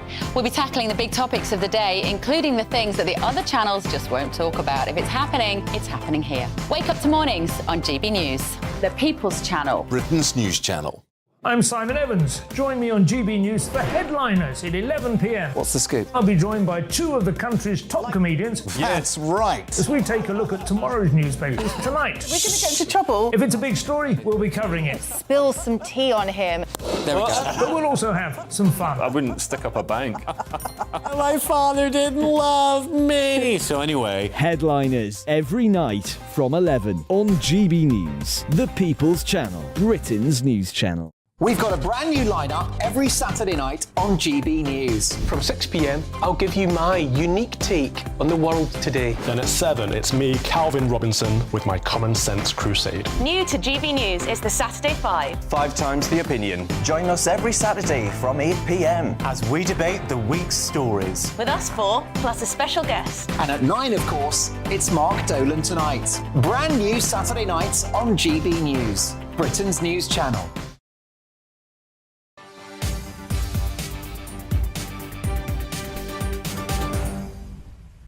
Welcome back to GB News Live. Let's update you now on the tech giant TikTok. It's been fined £12.7 million by the UK's data protection watchdog, all for failing to protect the privacy of very young children. Well, current laws say the platforms that use personal data or information on children under the age of 13 must have parental consent or for safeguarding reasons. But the investigation conducted by the Information Commissioner's Office found more than 1 million children under that age of 13 using the app in 2020. That's despite rules not to allow young children to create an account and fears as to what the company may be doing with private information. Let's get more now. Our national reporter Paul Hawkins is outside TikTok HQ. A massive amount of money, Paul, but we understand it could have been double that. Yeah, it could have been because the Information Commissioner's Office issued what they called a notice of intent last September, and they said that the fine could have been £27 million. Now, perhaps we shouldn't be surprised that they've opted for £12.7 million, given John Edwards, the Information Commissioner himself, has this year already said that he's going to use fines less, and when they do fine, it will be a smaller amount. So he wants to use more preemptive, preventative ways of getting organisations such as TikTok to comply with privacy and data laws, and he doesn't want to go around, to use his words, beating them up afterwards and then fining them into insolvency. So they've opted for a £12.7 million fine, still one of ICO's biggest ever fines, although it shouldn't be too difficult for TikTok to pay, given that they saw revenues of £1.2 billion last year. As you say, it's because 1.4 million under 13s were using TikTok in 2020. That broke TikTok's own rules, which say that only those over the age of 13 can use the app. And the UK's own data laws say that if you are under 13, then you have to get the consent of parents. So first of all, there were under 13s, a significant number of under 13s using TikTok, and then also TikTok didn't take measures to remove them, didn't take enough measures to remove them from the app once it found it was using them, and so a fine has been issued to TikTok, which is of course owned by the Chinese company ByteDance, and already there have been concerns about data privacy issues regarding TikTok. We know that the UK government, which is one of a number of governments looking at Canada, Australia, New Zealand as well, that has removed the app from its official government phones because of concerns over privacy. And indeed, I understand the Commission, not just this technical breach of the age of the children, but the fact that their children's personal data was being used unlawfully as well, which of course goes to the heart of this issue of TikTok, as you're saying, with the government sources and official sources as well. Yeah, John Edwards also saying the children's data may have been used to track and profile them, potentially presenting them with harmful or inappropriate content. And we know that there have been cases of very young children, think of 14-year-old Molly Russell, who've taken their own lives after viewing suicide or self-harming content online. So this is definitely part of that, and we know Molly Russell's parents have been campaigning for companies like TikTok to try and get a hold of their content and to regulate it more tightly. Paul, outside TikTok HQ, thanks for updating us on that. But let's now take you to Brussels, where they are about to, I think, raise the Finnish flag after it became the 31st member of NATO. We had the ceremony a little earlier rather, with the official documentation. Jens Stoltenberg, let's have a quick listen in. Gentlemen, this is an historic day. We welcome Finland as the newest member of our alliance. We will raise the Finnish flag for the first time here at the NATO headquarters. 31 flags flying together as a symbol of our unity and our solidarity. On this day, on the 4th of April 1949, the Washington Treaty was signed to create a shield against aggression and the fear of aggression. For almost 75 years, this great alliance has shielded our nations, and it continues to do so today. But war has returned to Europe, and Finland has decided to join NATO and be part of the world's most successful alliance. This has been the fastest accession process in NATO's modern history. Finland and Sweden applied for membership last May. In June, at our summit in Madrid, every ally invited them to join. And today, less than a year later, we welcome Finland as a full member of our alliance. I look forward to also welcoming Sweden into the alliance as soon as possible. Finland is safer and NATO is stronger with Finland as an ally. Your forces are substantial and highly capable. Your resilience is second to none. And for many years, troops from Finland and NATO countries have worked side by side as partners. From today, we stand together as allies. This sends a clear message that every nation has the right to choose its own path, that NATO's door remains open and no one can close it with force or coercion. NATO is a community united by our values: freedom, democracy, and the rule of law. We stand together, we protect and defend each other, all for one and one for all. President Niinistö, Sauli, I'm glad to be here together with you on this great day. Thank you for your outstanding leadership and your tireless work to make this day possible. I'm glad and I'm proud to be the Secretary General that welcomes Finland fully into the NATO family. Welcome to the alliance.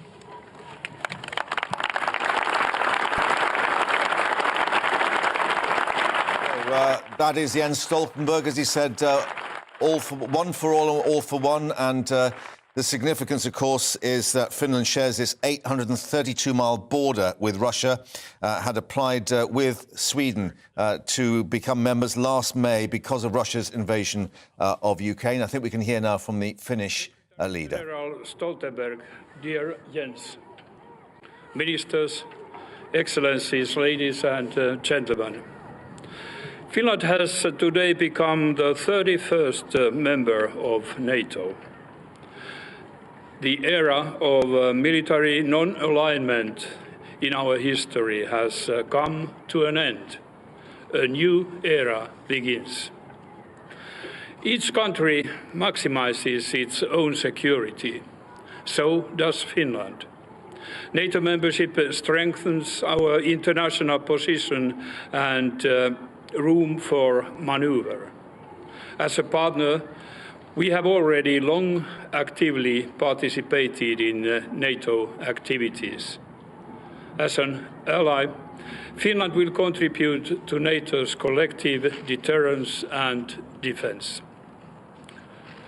Membership of the alliance provides security for Finland. Finland, on the other hand, provides security for the alliance.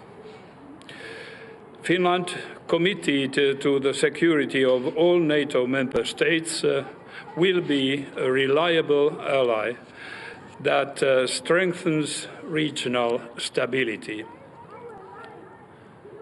Finland's membership is not targeted against anyone, nor does it change the foundations or objectives of Finland's foreign and security policy. Finland is a stable and predictable Nordic country that seeks peaceful resolution of disputes. The principles and values that are important to Finland will continue to guide our foreign policy also in the future. NATO membership does not change everything, but being an ally requires Finland to adopt new ways of thinking and some changes in legislation as well. A lot has already been done. For years, we have developed our NATO compatibility. There's still considerable work ahead to integrate Finland's defense as part of NATO's common defense. The Finnish defense forces are facing new demands and challenges to which we must respond. At the same time, it is clear that Finland's most significant contribution to NATO's collective deterrence and defense is built on the security and defense of our own territory. In this respect, the Finnish concept of comprehensive security retains its value. But we no longer do this work alone. Last year, Finland applied to join NATO together with Sweden. As I have stressed, Finland's membership is not complete without that of Sweden. Our persistent efforts for a rapid Swedish membership will continue. I look forward to seeing Sweden join us as the 32nd member at the Vilnius summit in July. To add up, I want to thank you, Mr. Secretary General, dear Jens, and your people. Your help has been very important. You have been backing us in every moment of this procedure. We really give a lot of value to that and to our partners. Thank you. The applause on the succession of Finland to NATO, the 31st country, but the Finnish leader reflecting that Sweden will be next at the summit in Vilnius in July. And just to underline the message from Jens Stoltenberg, of course, it now means that if Finland is attacked or invaded, all NATO members, including the United States, will come to its aid. Finland sharing this 832-mile border with Russia, so NATO's border now right up to Russian territory. In terms of the Russian response, Kremlin spokesman Dmitry Peskov warning Russia will be watching closely what happened in Finland, describing NATO enlargement as, quote, a violation of our security and our national interests. This is the moment now that the Finnish flag is raised outside NATO headquarters there in Brussels.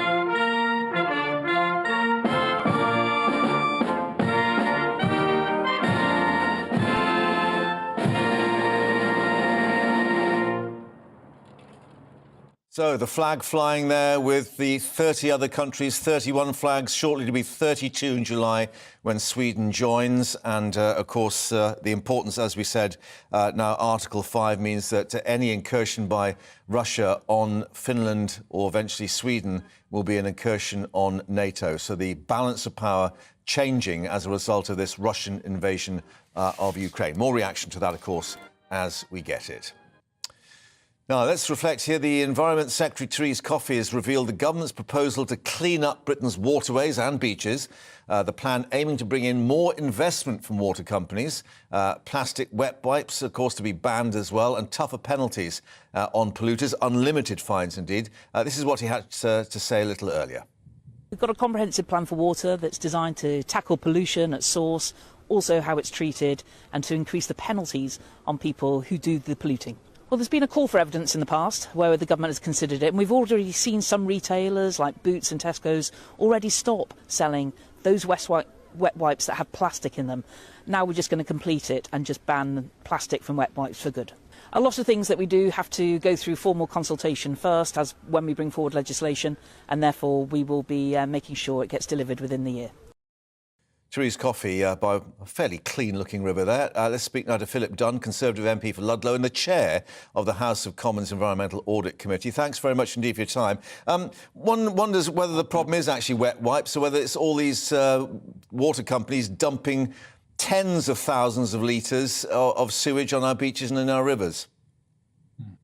Well, I think what we need to recognise is that the new Environment Secretary, Therese Coffey, has come into office determined to do what she can to help government sort out this mess. And you're quite right, it's not just about wet wipes, though that is an important element that causes about £100 million worth of blockages across our drainage system, and something that the Environmental Audit Committee, in our report on water quality, called for. But so are a whole host of other measures which are being introduced or reinforced through this plan for water. For example, to ensure that environmental performance is taken into account when water companies set their bonus levels for executives or dividends payouts to shareholders. Again, that's other recommendations of our committee, which the regulators are going to enforce. So I think there's a very wide range of measures to be welcomed here. Of course, we can't do a quick fix to this problem overnight, which some people are calling for, because this reflects decades of underinvestment in our drainage systems underground, and it will take some years to get completely sorted. But I think what is clear from the announcements today is that the government are determined to accelerate sorting out the problems, putting money behind it, encouraging water companies to invest to stop these spillages that we've just heard of over the last few days. But you will also know that the critics say it's also the result of 13 years of a Tory government failing to take these water companies to task, in particular the Environment Agency, saying it's really struggled for resources in terms of manpower and money to take the water companies to court, for instance. Well, I mean, I think it depends who you're talking to. There's been very little action on this issue for decades. The previous Liberal Democrat water minister did nothing when in the coalition office, coalition government. The previous Labour government did nothing. This has taken, I would say, about 60 years of lack of action to keep investing in underground at the same pace of development overground. So it's going to take some time. And Jim McMahon, Labour Shadow Environment Secretary, saying that this is just a reheating of old failed measures. So in that case, will unlimited fines actually be the answer, or is it going to take decades of infrastructure being put in to actually answer the problem? Well, it is going to take a long time, as I've been saying, as you say there, Mark.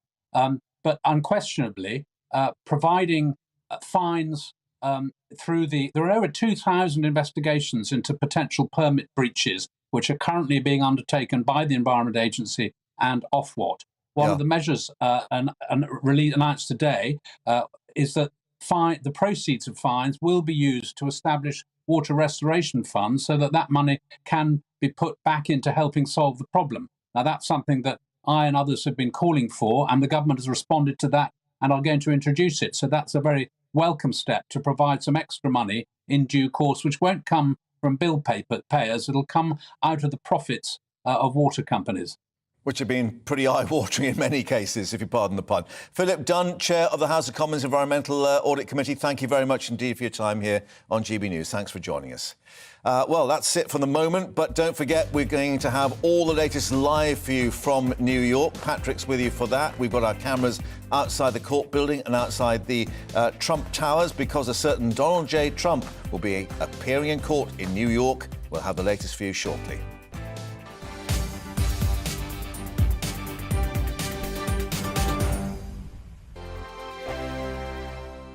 Monday to Thursday nights on GB News. At 6, it's Dubes & Co. 7 o'clock, Farage. At 8, join Jacob Rees-Mogg. And at 9, Dan Wootton Tonight, followed by headliners on TV, radio and online. This is GB News. First and foremost, I'm a GB News fan, and I was before I was working here. Just love the fact that we're asking the questions that a lot of establishment media won't ask. With a bit of a twist, we not only want to inform you, but we want to keep you entertained. It's worth the drive.